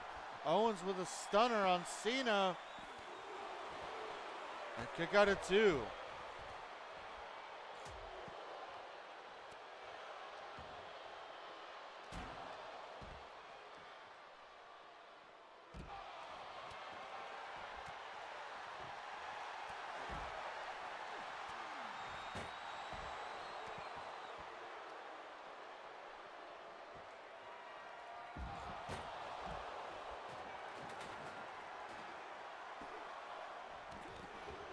Oh, R-Truth with a close call there. Almost got a 3 count for the Megastars.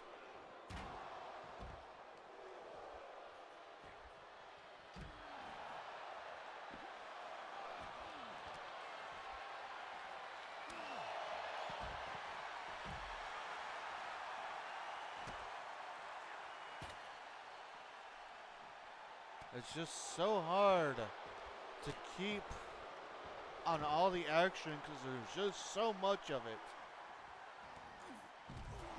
Oh, Sammy missed that dive. That was funny.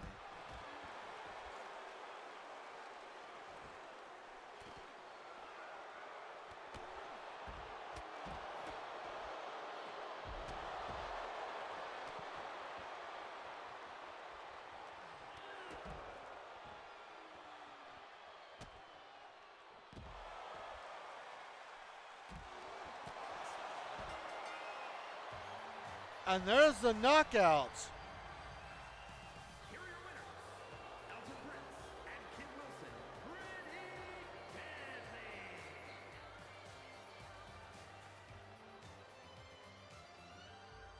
out of all the tag teams, out of all the tag teams, it had to be Pretty Deadly. Yes, boy.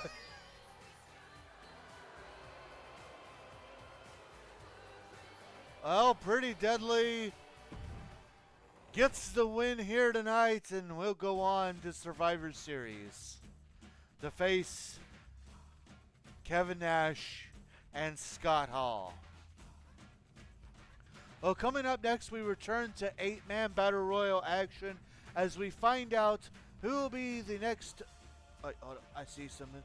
First, Tyler, now these guys, they really should consider joining up and riding this momentum wave together. Right. Next up, we were going to find out who is going to be the #1 contender for the Women's Championship. Coming up next.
And much like with the other Battle Royals, we will wait until the last woman is making her entrance to start the betting.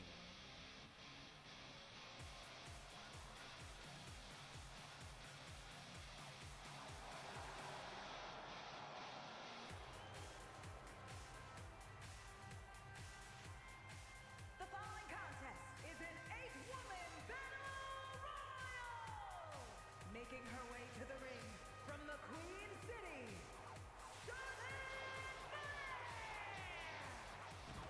Charlotte Flair taking it a little bit old school to her 2019 look and entrance.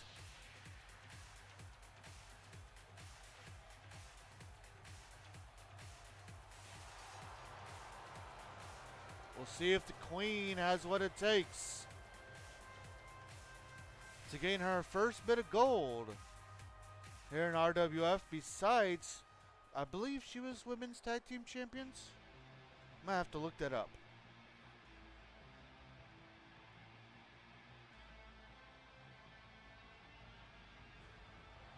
Yes, she was. With Selena Vega. representing the Hit Squad from Las Vegas, Nevada. So we have a bit of an interesting thing here. Sonya Deville has actually entered 2 members of the Hit Squad. And when asked about it, they simply said that they enjoy the competition. And they want to see, they would love nothing more than to fight together and test each other's mantle here tonight.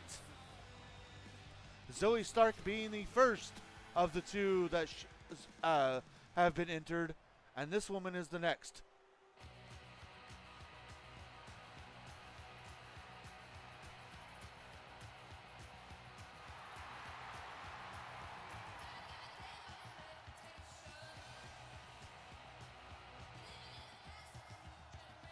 And representing the Hit Squad from Venice Beach, California, the baddest woman on the planet,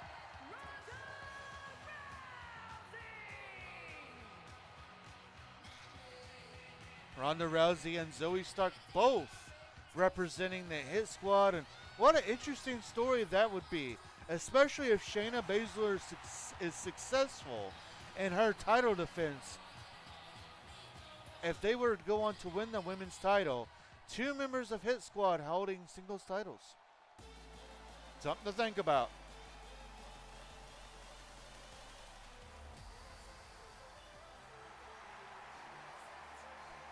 And from Laredo, Texas, Roxanne Perez. Roxanne Perez looking to do it again. She has been in this spot before.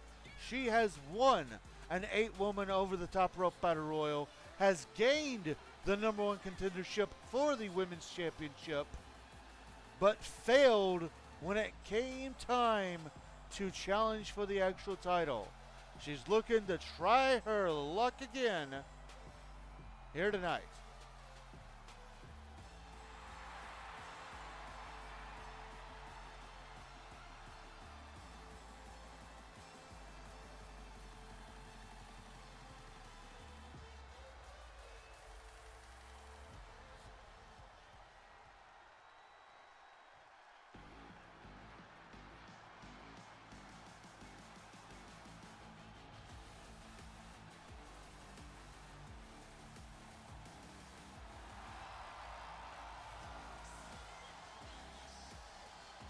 And from Columbus, Ohio, Alexa Bliss.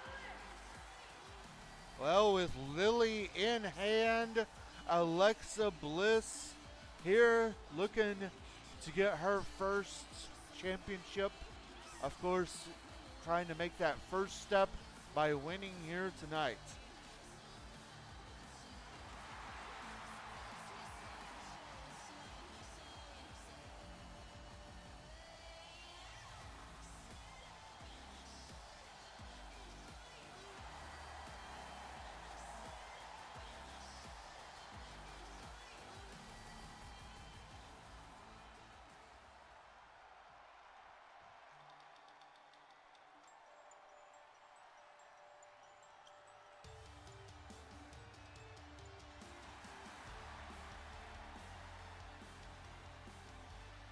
And from Riverside, California, Candice LeRae. And the Poison Pixie makes her way to the ring.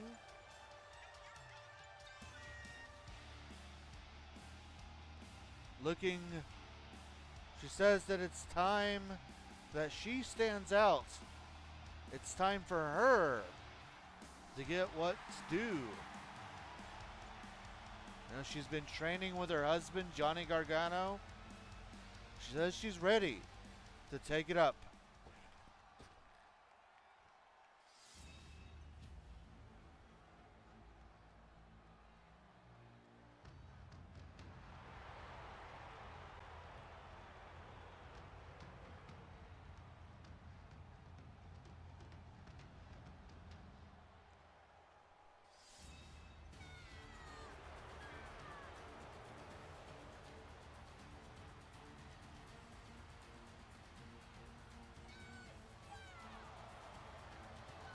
And from Chongqing, China,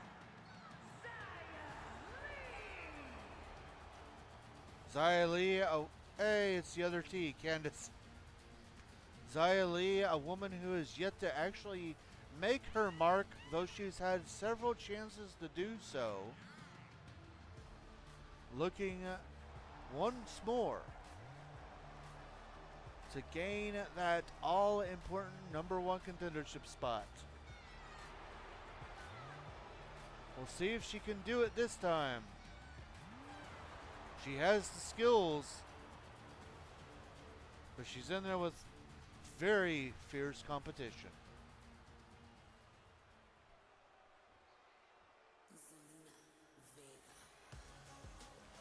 Oh, interesting twist. And their opponent, representing the LWO from Queens, New York, Zelina Vega. Here comes the woman that Charlotte Flair held those women's tag team championships with, back when she was calling herself Queen Zelina. She has gone on since to leave Charlotte Flair, and she has joined up with the LWO under Rey Mysterio's tutelage. We'll see if there's any bad blood between those two here tonight. And with her entrance, that does make all 8 women, so betting is up.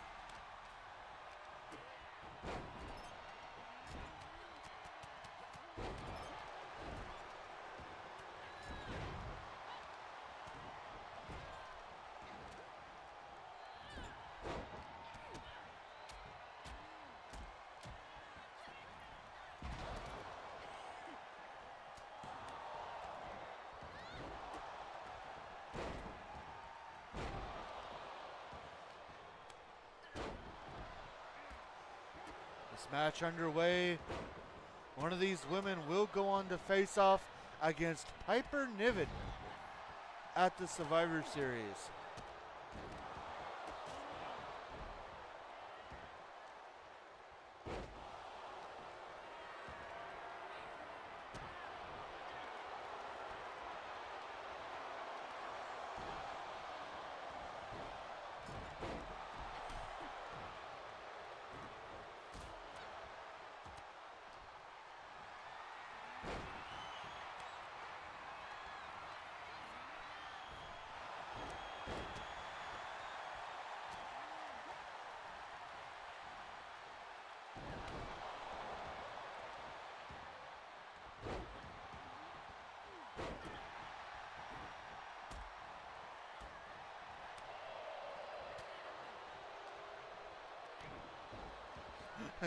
The candy bet for Candy.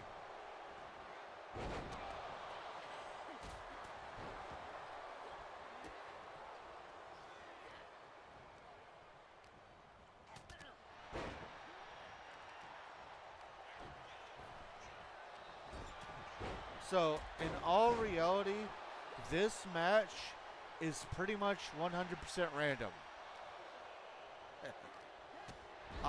And by that, I mean, gotta bet for the wifey. Fair. What I mean by that is I literally hit the random button for all 8 people in this match.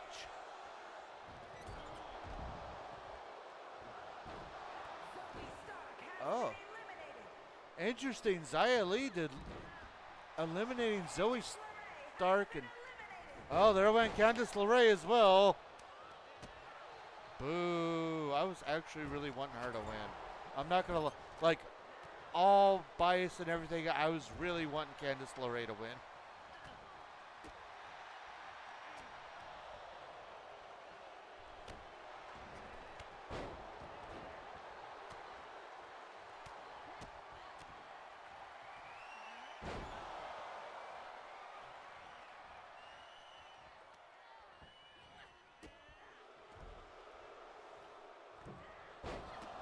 Oh, and Xia Li.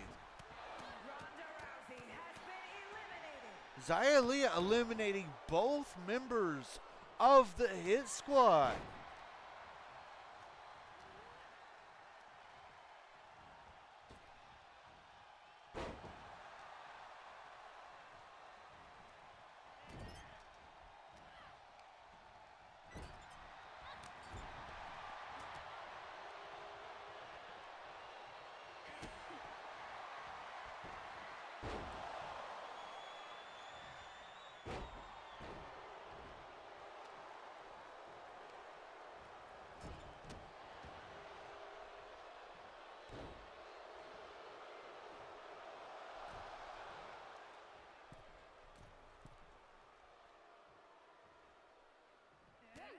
They're down to 5 women.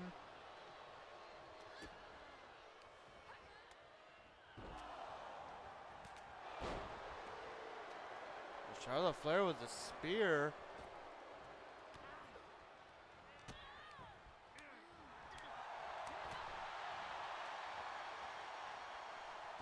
I just realized I gave Roxanne Perez Rey Mysterio's second rope out, like, running animation. Huh, interesting.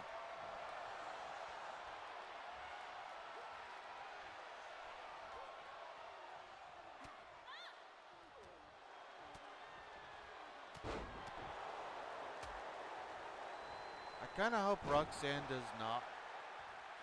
Like, again, that's just me being biased.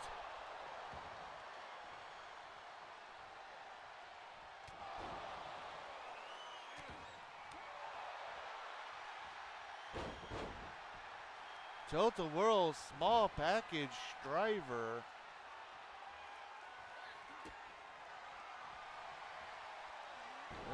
Snap DDT by Bliss.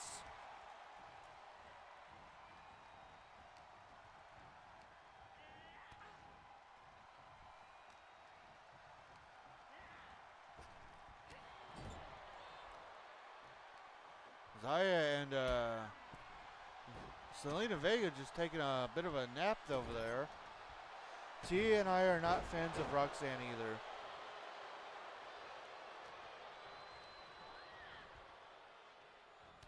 Zelina Vega has been eliminated. Oh, it looks like that may have been some bad blood there as Charlotte eliminating her former tag team partner.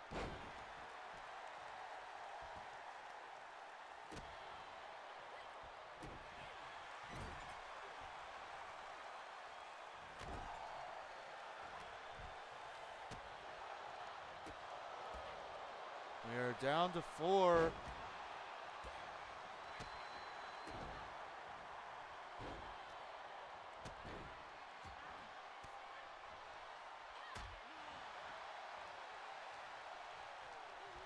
A reminder that we still have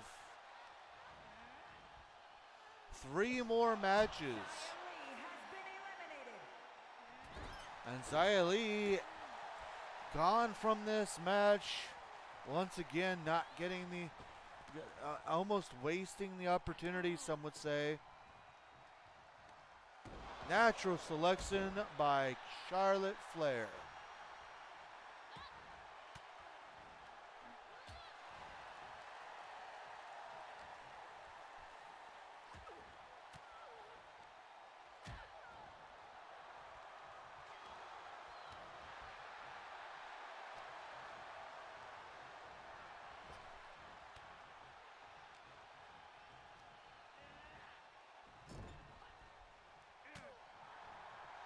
Come on, Charlotte, Alexa, focus on getting Roxanne. I know I'm supposed to be impartial, but come on.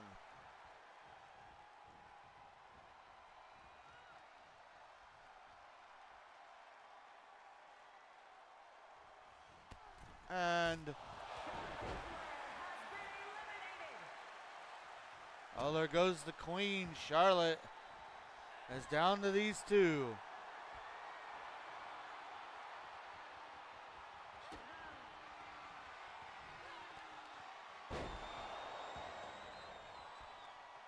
I really did not want Roxanne to be in the final 2. Please no, please don't, please don't. Oh, thank you. Agnabbit. Roxanne Perez looking to eliminate Alexa Bliss. And there it is.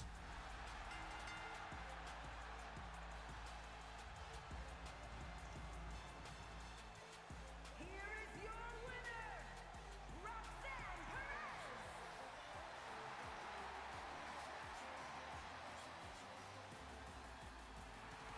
Perez. F. Come on, Bray, cause a distraction. Well, Roxanne Perez finding her way to the winner's circle again. We'll see if she can do what she failed to do last time. But now it's time to move on to the men's heavyweight championship to see who the next #1 contender for the men's heavyweight championship will be. It's coming up next.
here we go.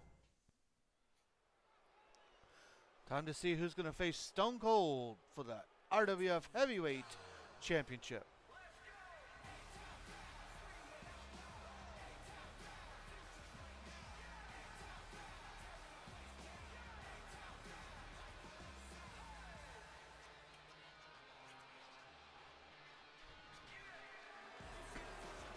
The following contest is scheduled for one fall.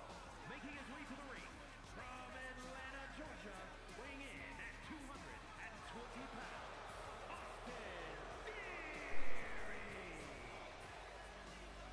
Austin Theory looking to make his name known. Not as a tag team competitor here tonight, but in the singles division.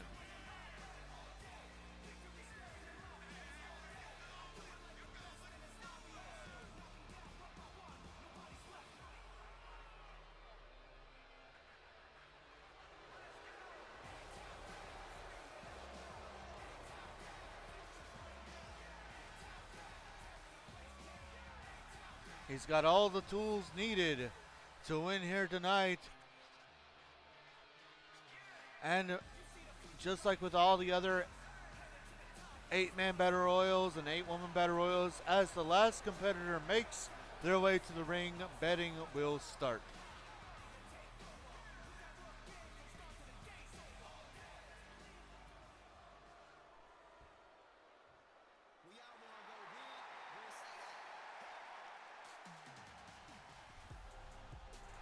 and representing the New Day from Tampa, Florida, weighing in at 285 pounds,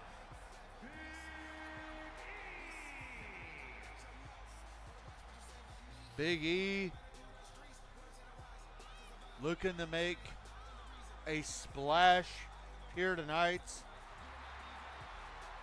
got the support of his New Day brethren behind him.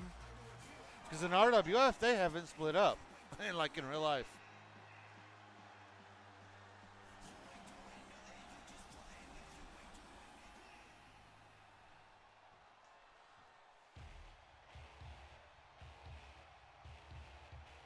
Well, if you needed some protection, here he comes. From Warner Robins, Georgia, weighing in at 275 pounds,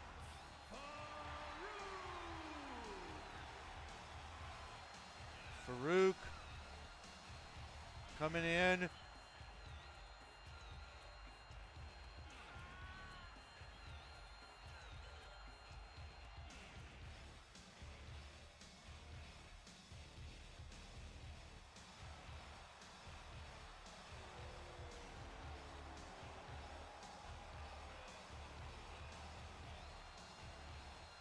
Powerhouse of APA.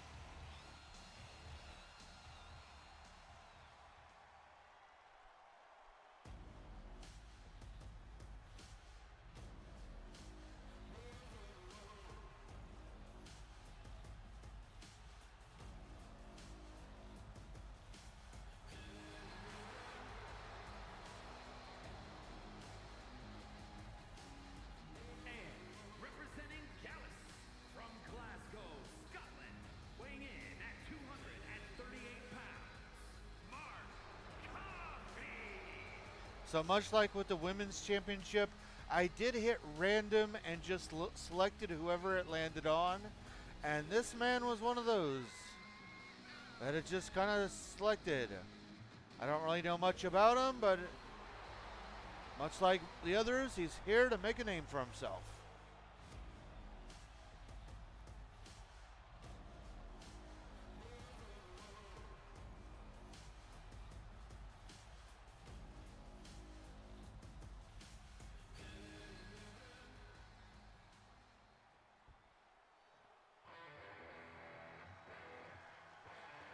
As the most dangerous wrestler in RWF. And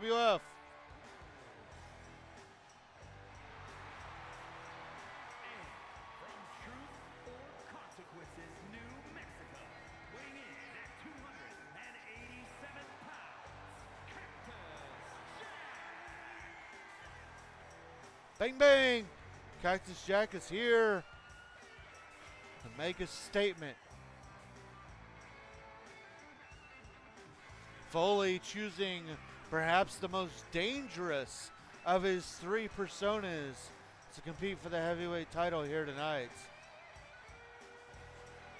About to get hardcore with the hardcore legend.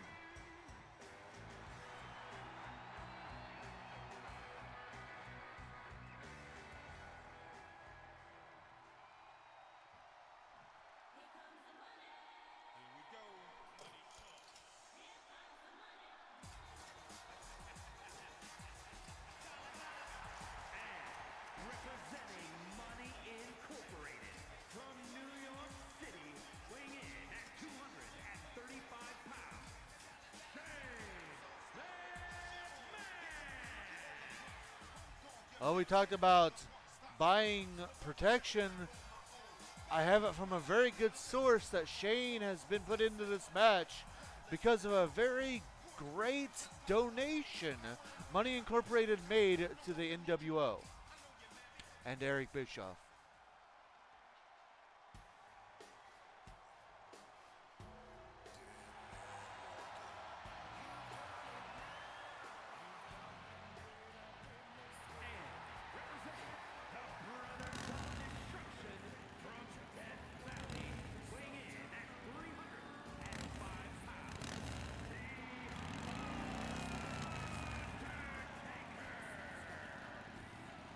Undertaker looking to claim what he lost, that he didn't. Undertaker looking to once again get his hands on Stone Cold, and this time no Paul Bearer to keep him from winning the title. Taker, my phone does not want me to say the right things. Woo, biker, take me. Taker, my phone does not want me to say the right things tonight. Dang nabbit. Dang nabbit, turtle.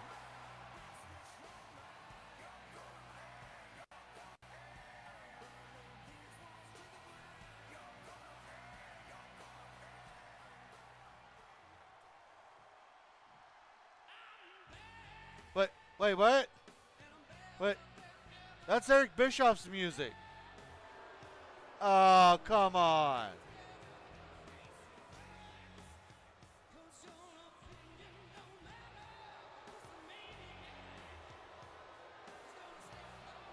And their opponent, representing the NWO from Detroit, Michigan, weighing in at 195 pounds, Eric Bischoff.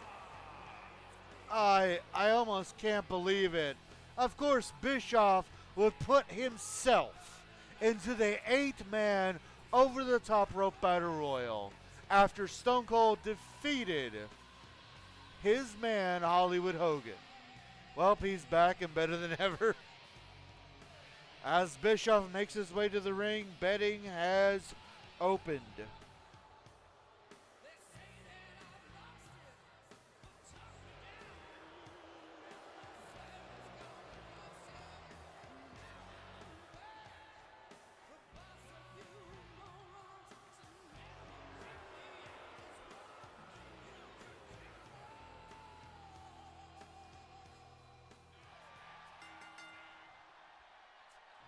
This match underway.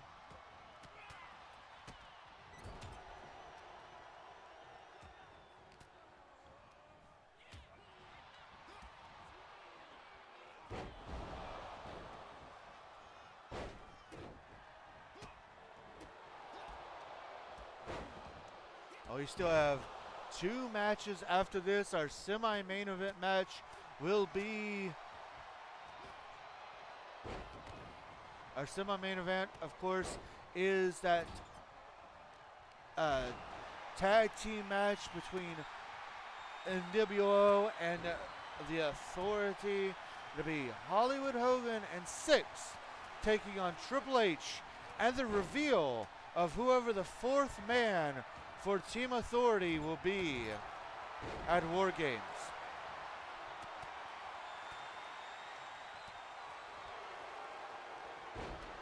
Hold up a second. Oops. I made a baloney. I didn't make it a battle royal. I didn't make it a battle royal. My bad.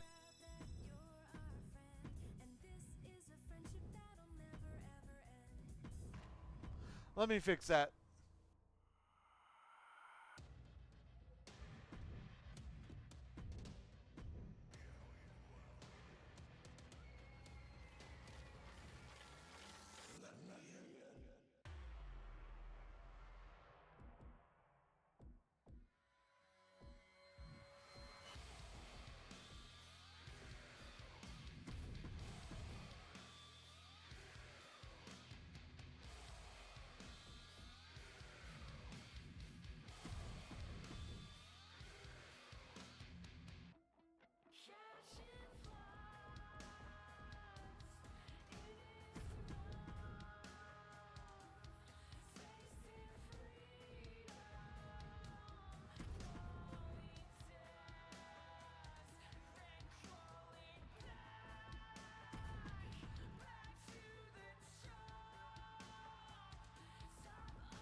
Alright, let's try this again.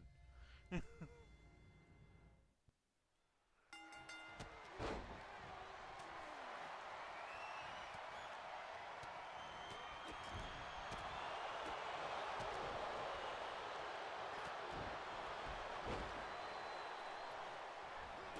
yeah, as I was saying, we still have the tag team match. Hollywood Hogan and Six taking on Triple H and whoever he has picked out to be the fourth man for Team Authority. And then of course after that we have our massive main event, an Extreme Rules match. Kurt Angle versus Macho Man Randy Savage for the RWF United States Championship.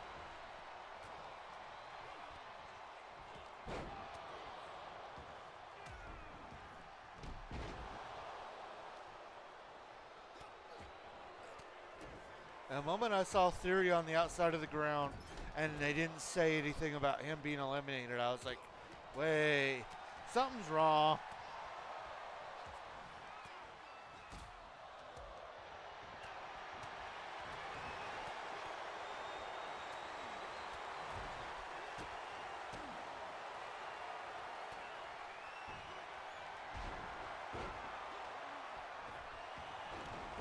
One of these 8 men will go on to face Stone Cold Steve Austin.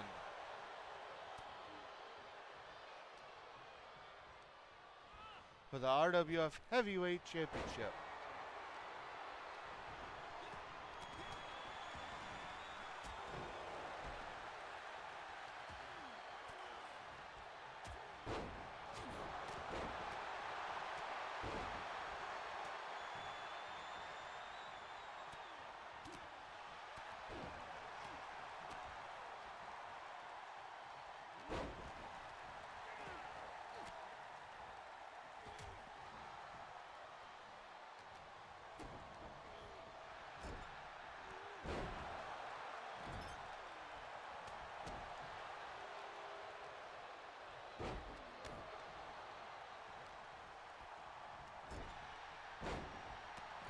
Massive slam there.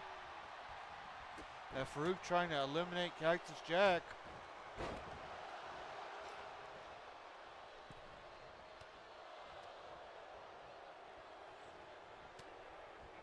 And Jack able to get out of it.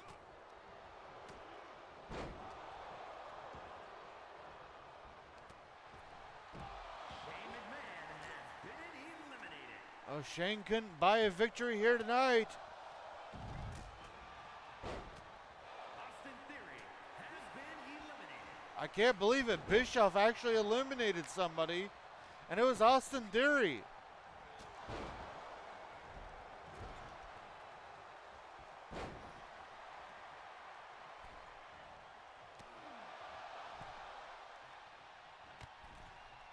Mark Coffey has been eliminated. Big E has been eliminated. Mark Coffey and Big E both ejected out of this match. We are already down to 4. And somehow Bischoff is still in this thing.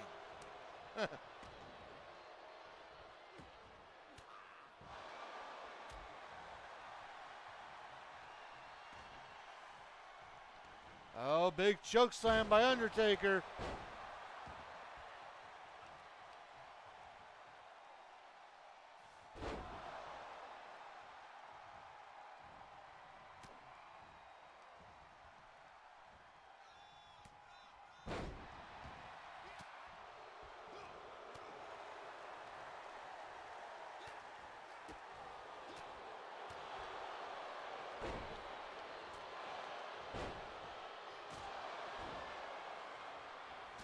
Oh, big boot.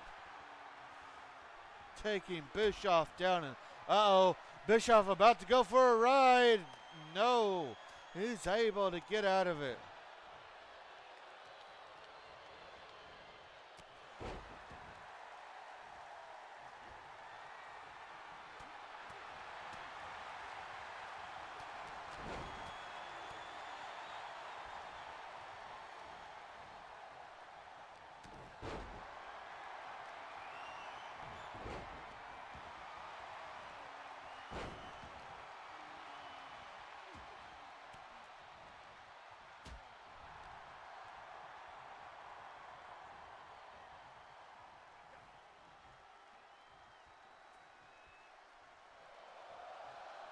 And there goes Undertaker. The Undertaker has been eliminated. The powerhouse of Farouk able to power out Taker. And now we're down to 3. And Bischoff now trying to take out Cactus Jack. Something he did in WCW.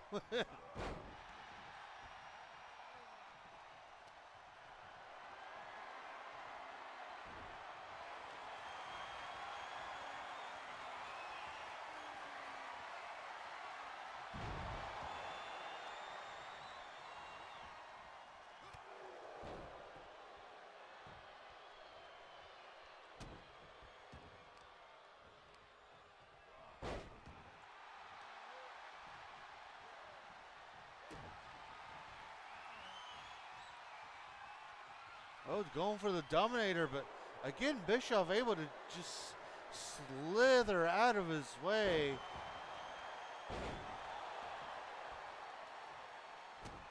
I'm surprised these guys aren't teaming up to get Bischoff out of here.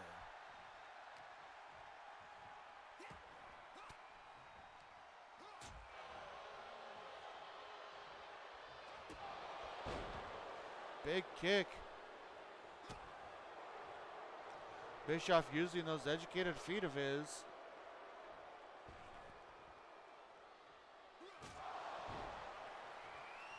Bischoff, who's usually not a wrestler, doing a lot here in this match.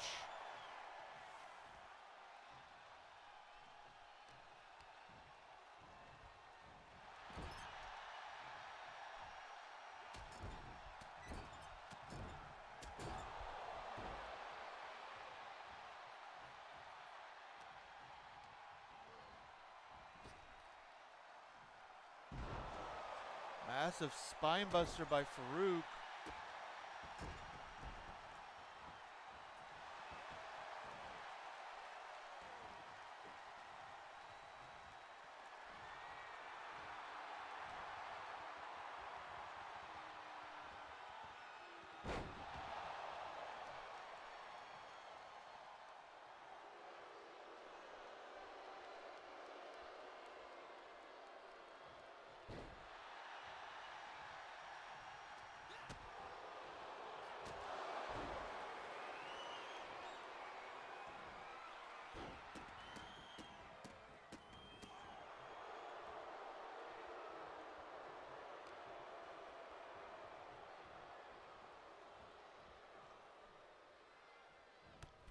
And there goes, Jack has been eliminated. there goes the hardcore legend. And now it is down to 2.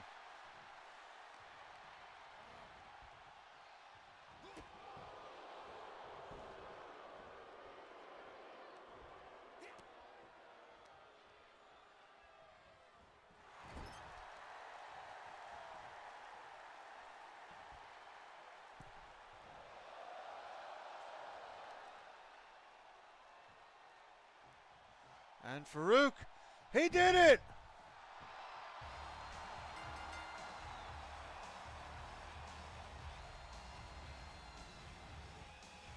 Here is your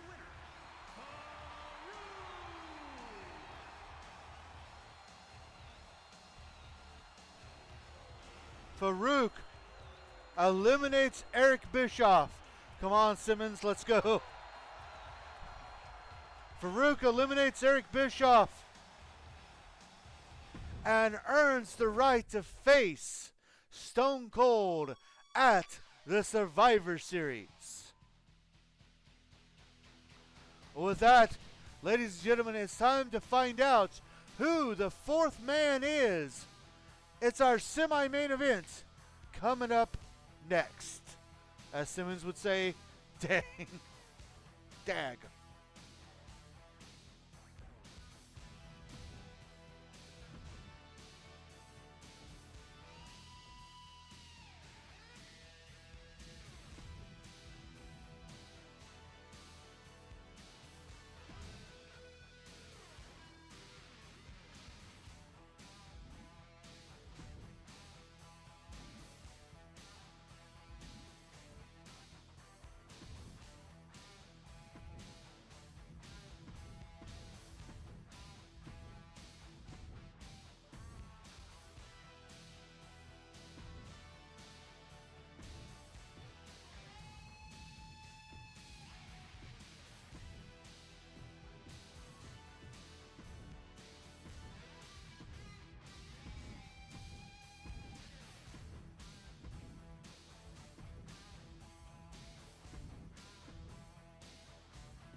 Ah, dagnabbit.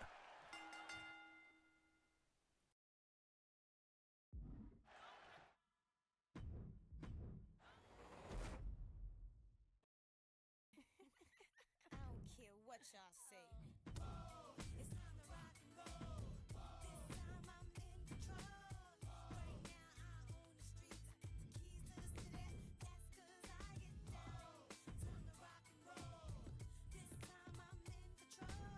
Right now I own the streets. I got the keys to the city. That's 'cause I get down. Sometimes I wonder how I made it this far. With all these people hating on me. Y'all know who you are. Take a chance and try to come up. This game be in the store. Now I own the keys to a brand new fancy car, baby. It's my turn to burn, and now I'm here to rub it in your face. When will you learn? I'm the queen, and I'll put you in your place.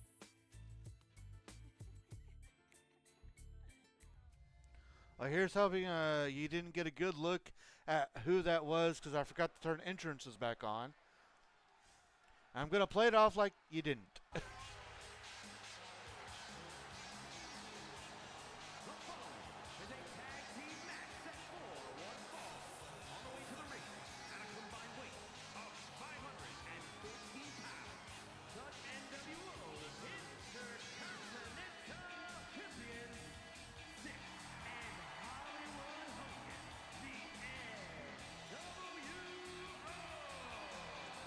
Luckily, my screen was too small, so I didn't see. Whoop! And here they come, the other two members of the NWO. Hogan, of course, the only member not to be successful in his title defense at Biohazard.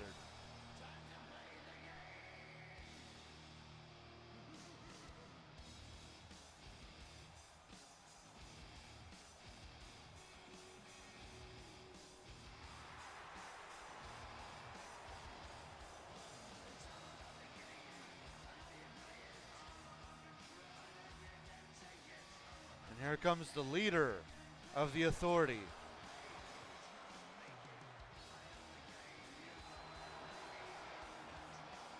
And their opponents, first, representing the Authority from Greenwich, Connecticut, weighing in at 255 pounds, the King, Triple H!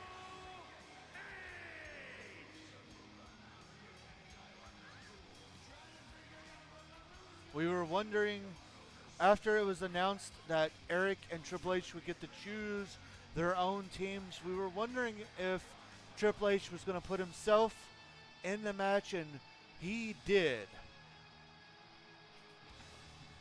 Some are saying he is the lesser of two evils. Although he did go power mad, he has not been nearly as bad as Eric Bischoff has been. Of course, he has picked Randy Orton and Batista to be part of his team at War Games as well. The fourth and final member, well, he hasn't told us. He said he was going to introduce all of us to him here tonight, and we're about to find out who that member is as soon as Triple H is done making his entrance. The question has been burning our minds all night.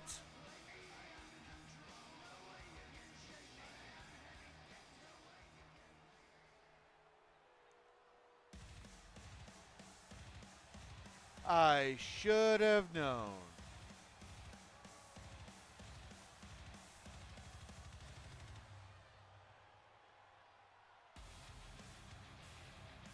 Oh.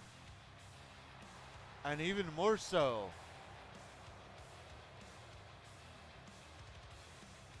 Turn back the clock.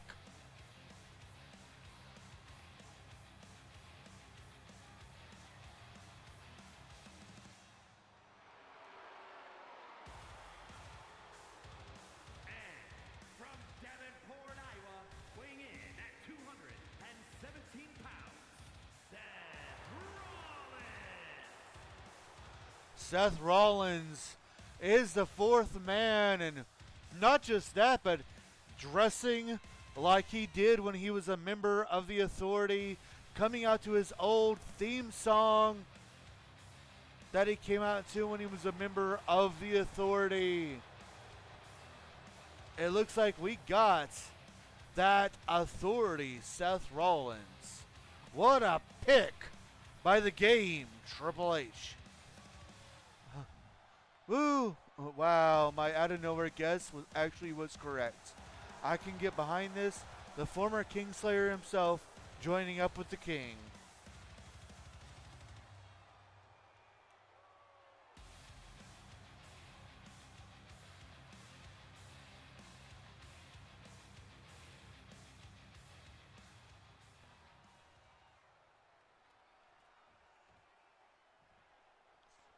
Of course, there'll be Triple H and Six starting things out tonight.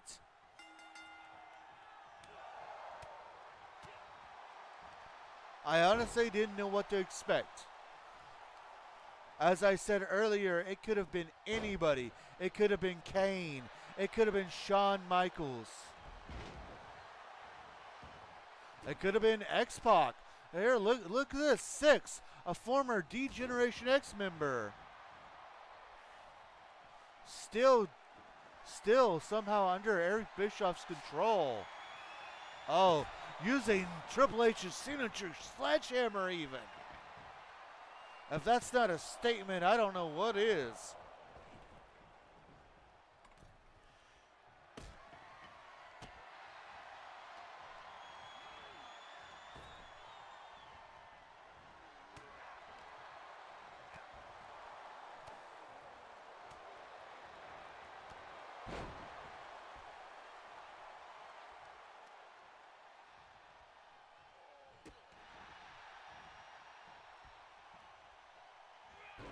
NWO didn't wait long to disrespect Triple H, right? It should help too that up and all the way up to Biohazard, Eric has also been making the Authority, or at least the original three members of the Authority, fight in six-man tag team matches. Before, of course, Triple H and Eric Bischoff facing off in the Hell in a Cell match. Or, I think it was a Hell in a Cell match.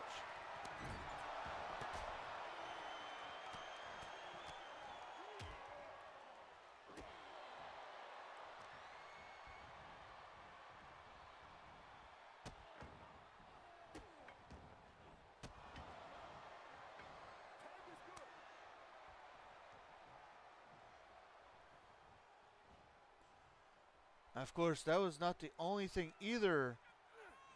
Them fighting in that match. It was a steel cage match. And Triple H did defeat Eric Bischoff, which means that the Authority will have the advantage when it comes to the main event War Games match.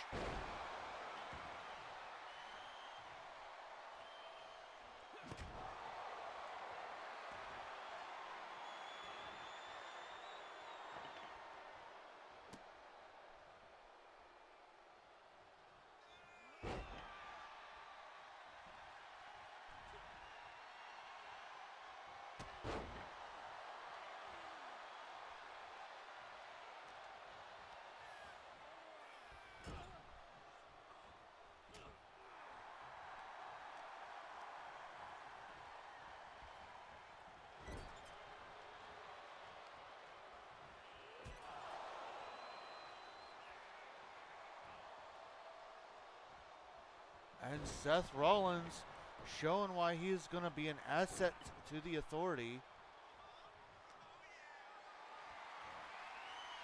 Hulk Hogan.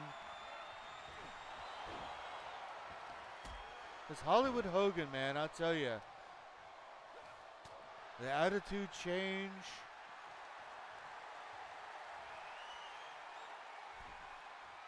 Been something nasty lately.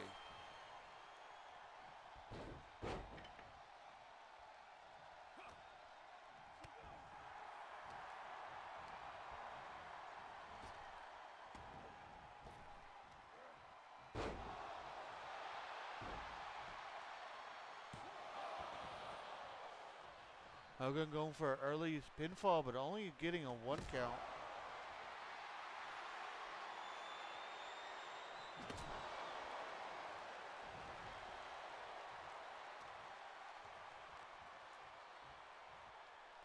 Also, my Bruda, I know it is getting late.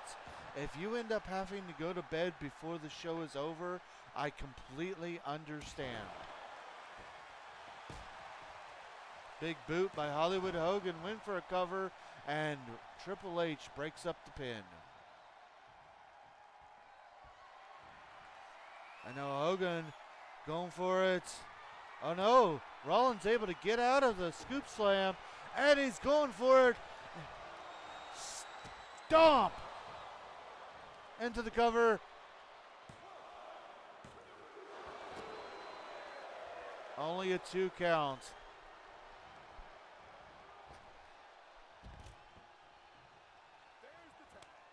Tag back to Triple H.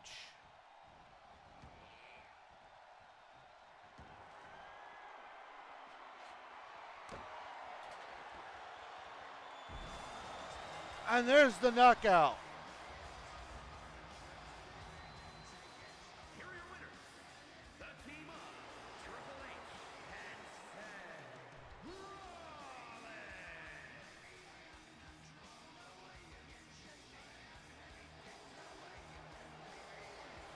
In all honesty, I'll probably be up long after stream because my ear is killing me. So if you're up and bored, we could probably talk. Fair enough. Looks like Triple H, they call him the Cerebral Assassin. Ooh, let's go Authority. They call him the Cerebral Assassin, and for good measure, getting the Authority, getting on the war, a point in the war momentum, tying that war momentum 1v1. Well, now it is time. It is main event time. Oh, wait. Wait a moment. I'm getting word here. Y'all, I'm getting word. Before we can go into our main event, I have to talk about what apparently has just transpired. Apparently, a brawl has broke out backstage between Shawn Michaels and Bray Wyatt. Apparently, Bray was not done with Shawn, and reports are the brawl ended up at the Firefly Funhouse, and our reporter says the last he saw was both of them entering the door that says abandon all ye hope, abandon all hope, all ye who enter here, which we know is the world of the Funhouse that we saw during the Funhouse match between Cena and Bray Wyatt. I don't know what this means for our Pure Honor champion, but we're gonna have to find that out next week. For now, it is main event time. Kurt Angle defends his RWF United States title against the Macho Man Randy Savage in an Extreme Rules match. Coming up next.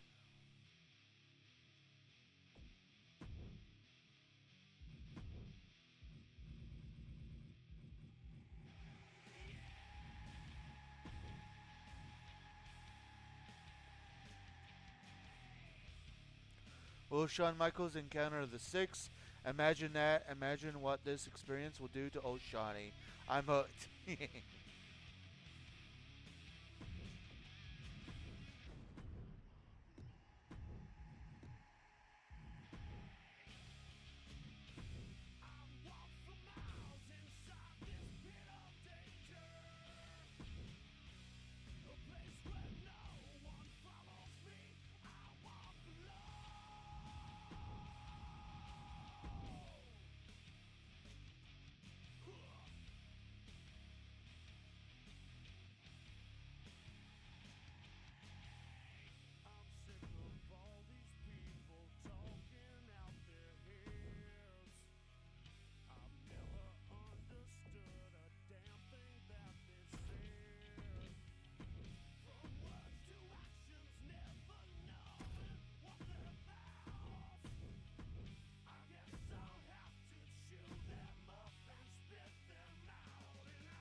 Here we go, main event time.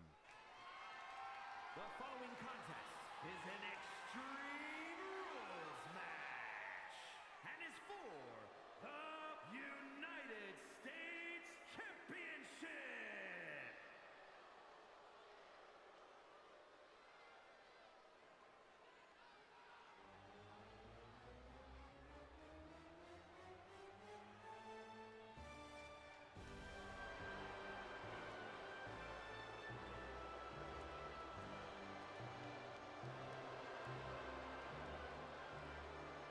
And here he comes. This man won an 8-man over-the-top rope battle royal. Got the chance to face Kurt Angle one-on-one and won the match via countout. Unfortunately, titles do not change in most aspects via countout or disqualification. Kurt Angle says he respects the Macho Man so much that he actually requested Macho gets a second match for the title here tonight. Not only did the president grant this request, but he made it an Extreme Rules match to guarantee we have a clear winner by pinfall or submission.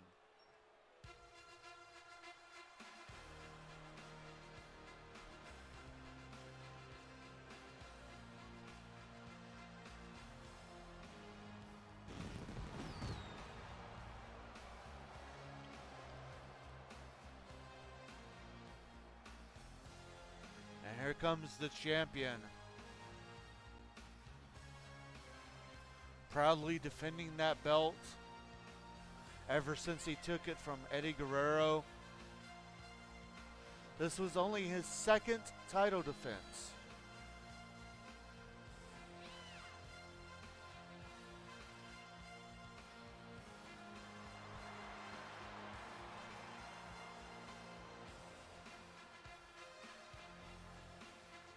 Now today makes his third title defense. Biohazard was his second.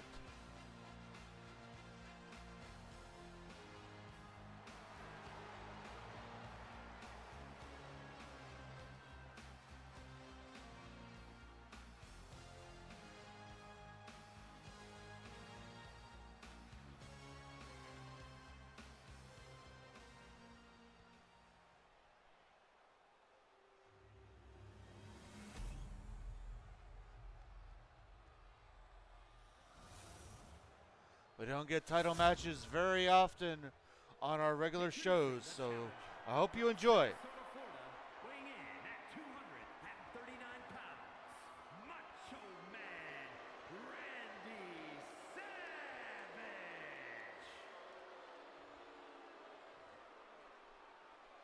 And his opponent from Pittsburgh, Pennsylvania, weighing in at 237 pounds, the United States Champion, Kurt Angle.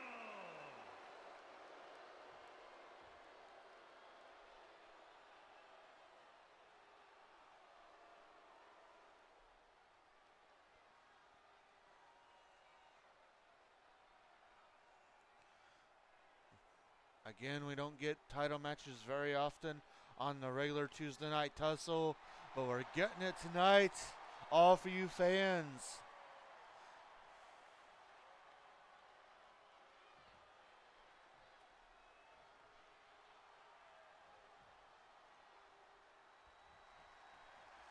And the match is underway. Now, you might be asking, what is an Extreme Rules match? Let me explain. There are no disqualifications. There are no ring count-outs. There's no rope break.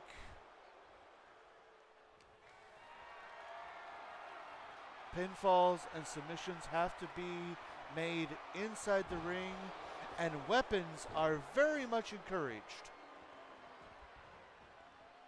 with a multitude of weapons to choose from underneath the ring. Pile driver by Macho Man.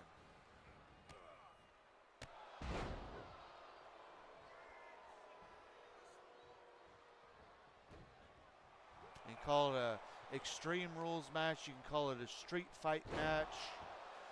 You can just straight up call it a no disqualification match. Either way, we are guaranteed a winner here tonight between one of these two men.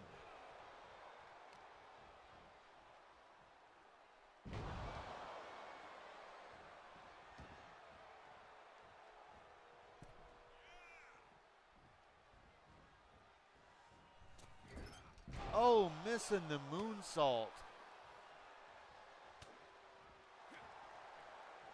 A sleeper hold by Angle. Will the Macho Man tap out?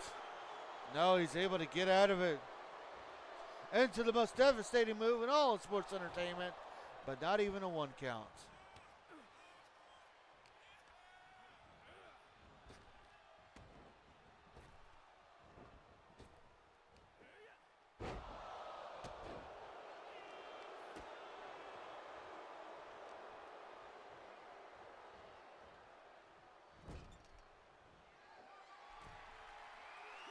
Kurt Angle trying to go for possibly the Avalanche Angle Slam, but Macho stopping him with a scoop slam into a cover. And only a 2 count. 2.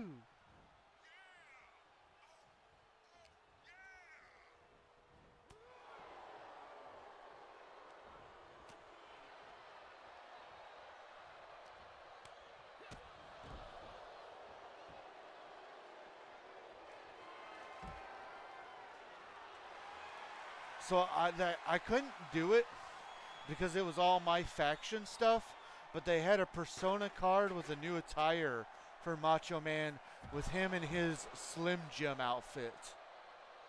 But unfortunately, I can't really partake in any of the my faction stuff.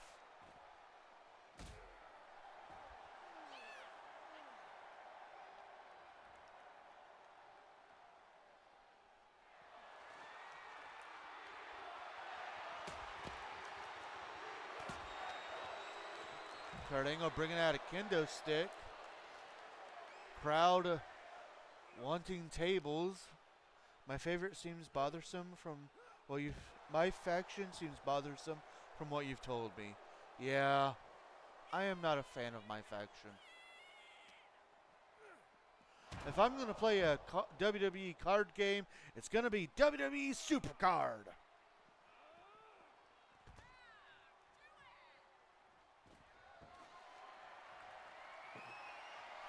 And there's the table. Crowd was chanting for it earlier, but Kurt doesn't get a chance to use it. Heck yeah, Supercard on top.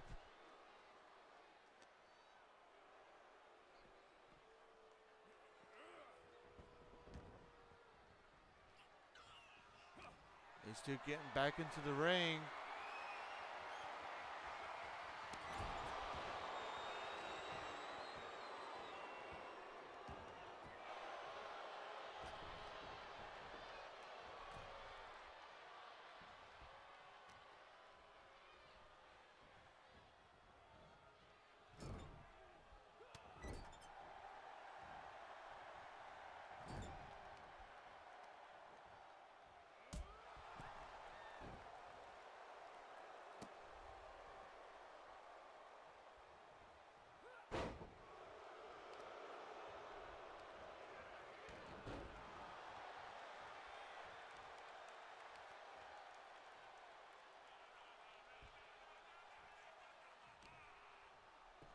And there's the technical mat skills of Kurt Angle.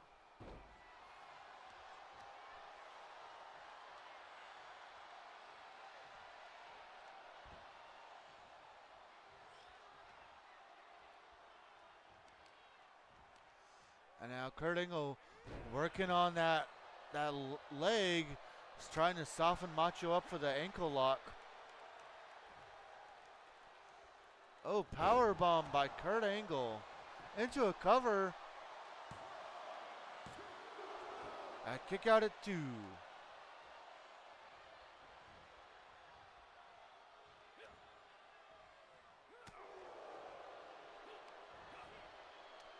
Another scoop and slam by Macho into a cover. And again a 2 count. Macho heading to the outside of the ring. And he grabs a ladder.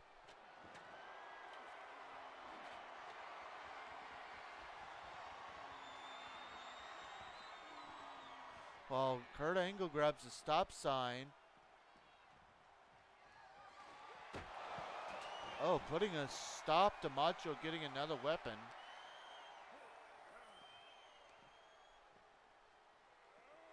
Sent into the barricade. And down come the straps. Kurt Angle is getting a little bit more serious now. But he gets reversed and sent into the barricade himself.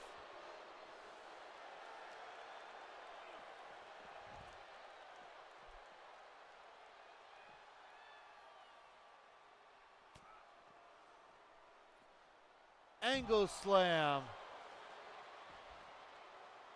Unfortunately, there are no pinfalls out here on the floor, you have to get the person into the ring. Kind of surprised the president didn't make this a false count anywhere match.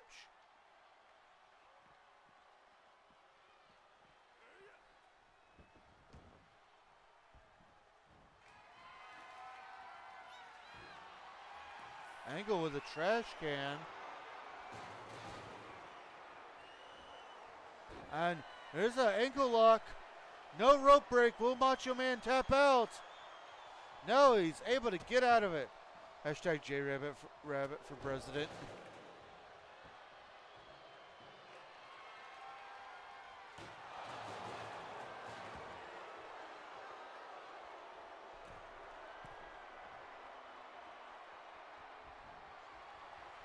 Macho Man.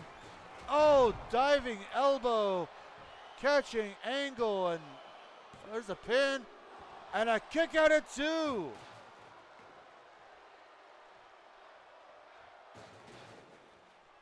Very interesting.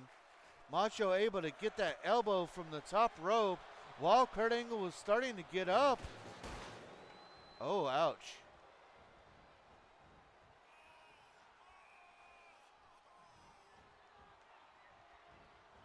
Angle deciding on what he wants to do here. Oh, it's to the top rope. Oh, and he misses and hits that steel ladder.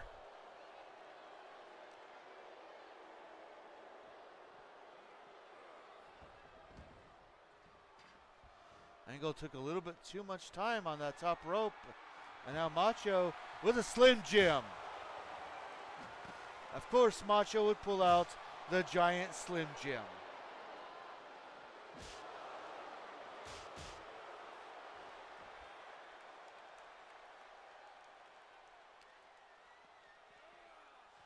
Macho begging for Kurt Angle to give him some space, and now Macho taking the steps apart.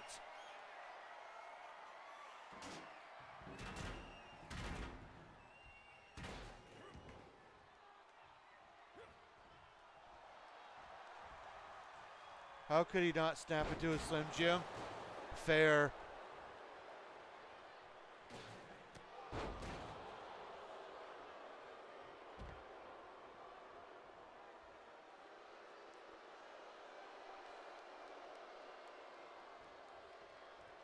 Oh, missing the dive as Kurt Angle takes over again in this match.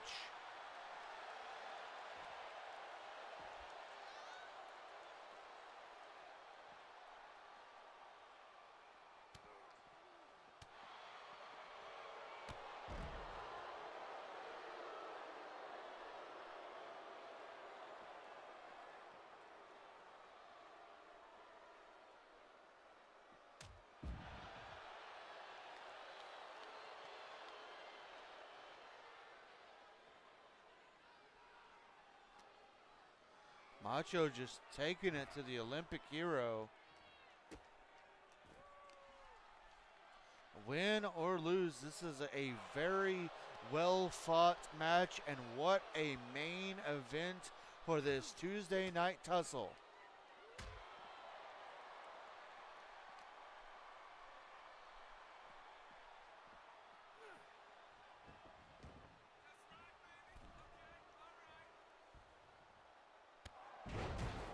Takedown by the Macho Man into a cover, title on the line, and a kick out of 2.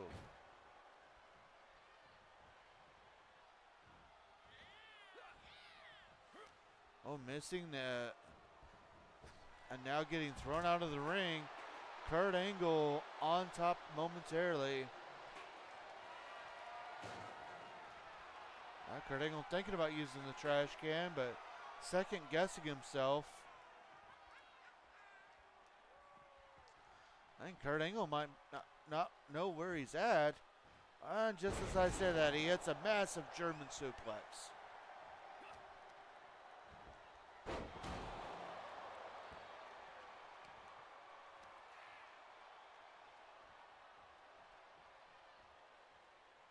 Angle trying to drag Macho. Macho reversing whatever Angle was trying to go for. Now it's Angle's turn to reverse. Again, Macho reversing Angle.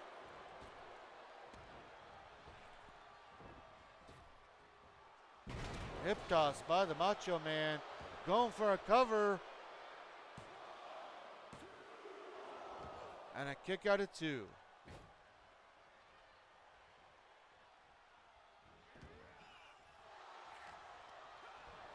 Oh, Macho doing a little dirty fighting. I mean, this isn't an Extreme Rules match. You got to do whatever you can to win.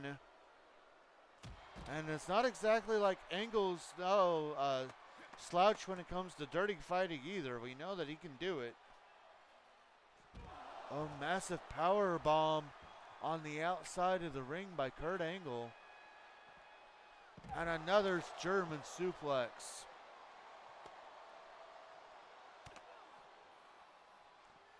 And hitting another Angle slam. Looks like Kurt's going to head back into the ring. And he's got those steel steps, but I decided twice against it.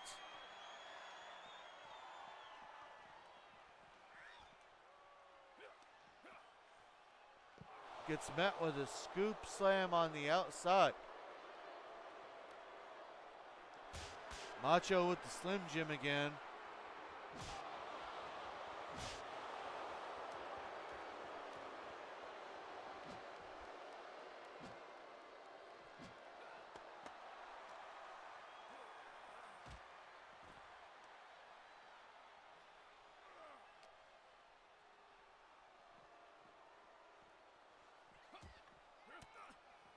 Kurt trying to take control. Macho Man not letting him, setting up for a power bomb of his own, but Kurt Angle able to get out of it. And Macho does a power driver. Perhaps trying to break Kurt's neck again.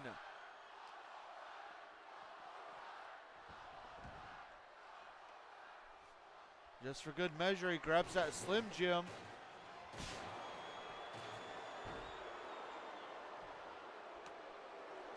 Looking for a cover. And we have a new champion.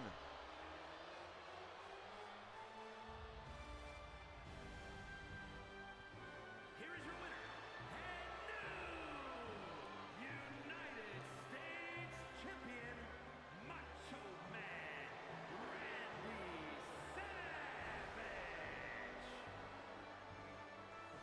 Victory via Slim Jim. How perfect is that? Oh, yeah. Well, he has done it, ladies and gentlemen. The Macho Man has won.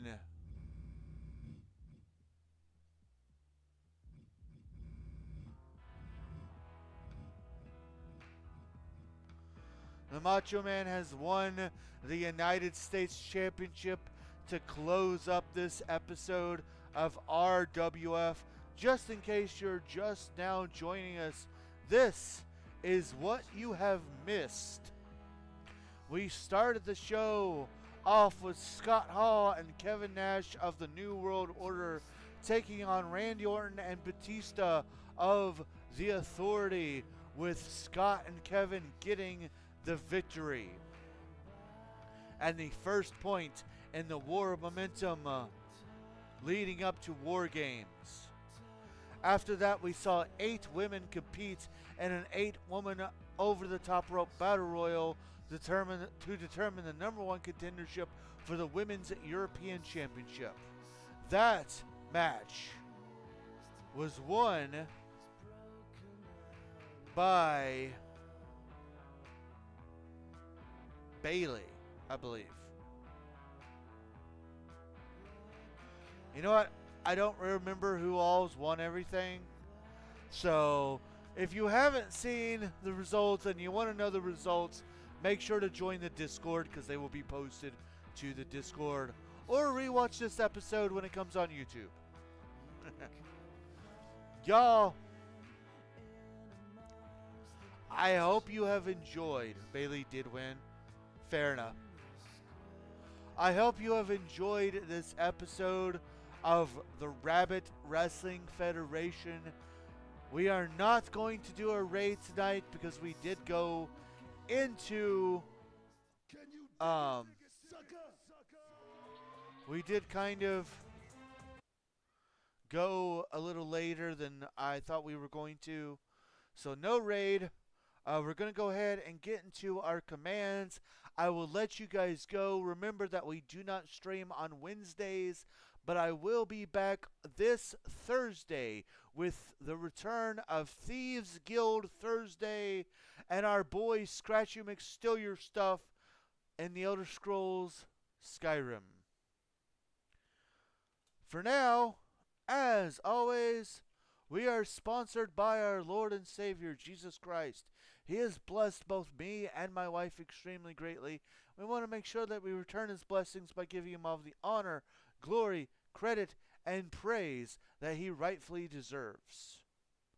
Also, if you are looking for the perfect stocking stuffer, or if you just want some good skincare for yourself, keep in mind that my wife is a Mary Kay consultant. So you can grab that link that I just posted and you can use that to buy your very own skincare, whether that skincare products, whether that's for you, for your best friend, for your mama, for your daughter, for your son. It doesn't matter. Get your skincare today. Also, it has contact information should you have any questions about the products. We also want to give a huge thank you. Thank you to everybody, every single buddy that has joined us today. It means so much to me that you guys take time out of your busy days to come and hang out with me. The sound alerts didn't work. Oh well. Also, a huge thank you goes out to our supporters, starting with my wonderful wife, Firebird 10, our amazing friends Nick and T, our subscriber Dylan Taylor 4. Just out of curiosity. Oh.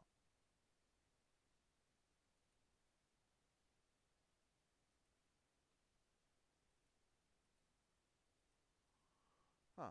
Well, something went wrong. But that's okay. We'll keep going. Dylan Taylor 4, as well as Steve, Sean, and Z-Fire Incorporated. Thank you guys so much.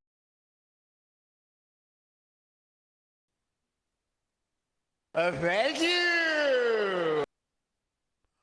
Okay, so it's just being a little slow. It's all good.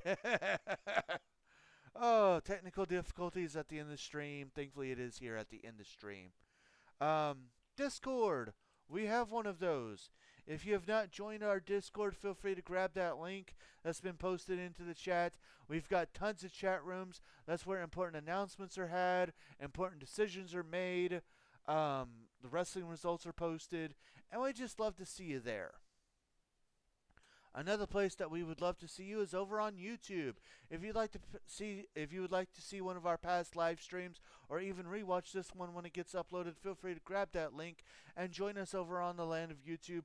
Since it is all free, I do ask if you don't mind, give the channel a subscribe, give the videos a like and a comment. Comments are good for the YouTube algorithm. If those aren't quite if the full-on video isn't quite your speed, then you can grab this link and join us over on TikTok where highlight videos are made. I actually posted 4 highlight videos earlier today. Feel free to grab that link and go check those out at your convenience. Again, because it's free, I ask make sure that you follow the account, give the videos a like and a comment. Comments are also good for the TikTok algorithm.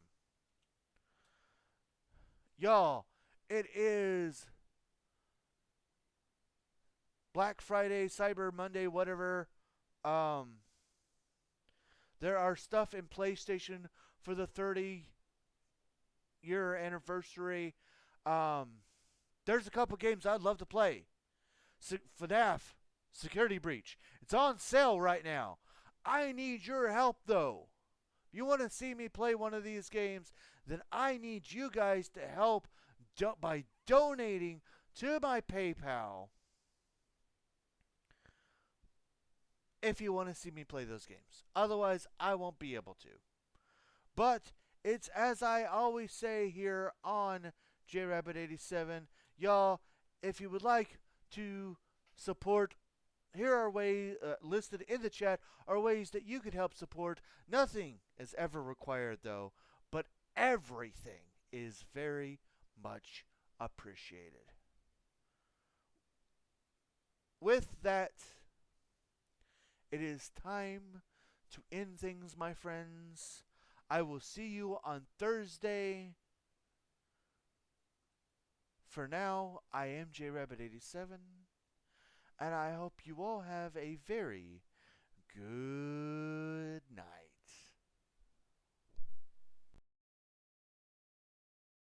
Thanks so much for joining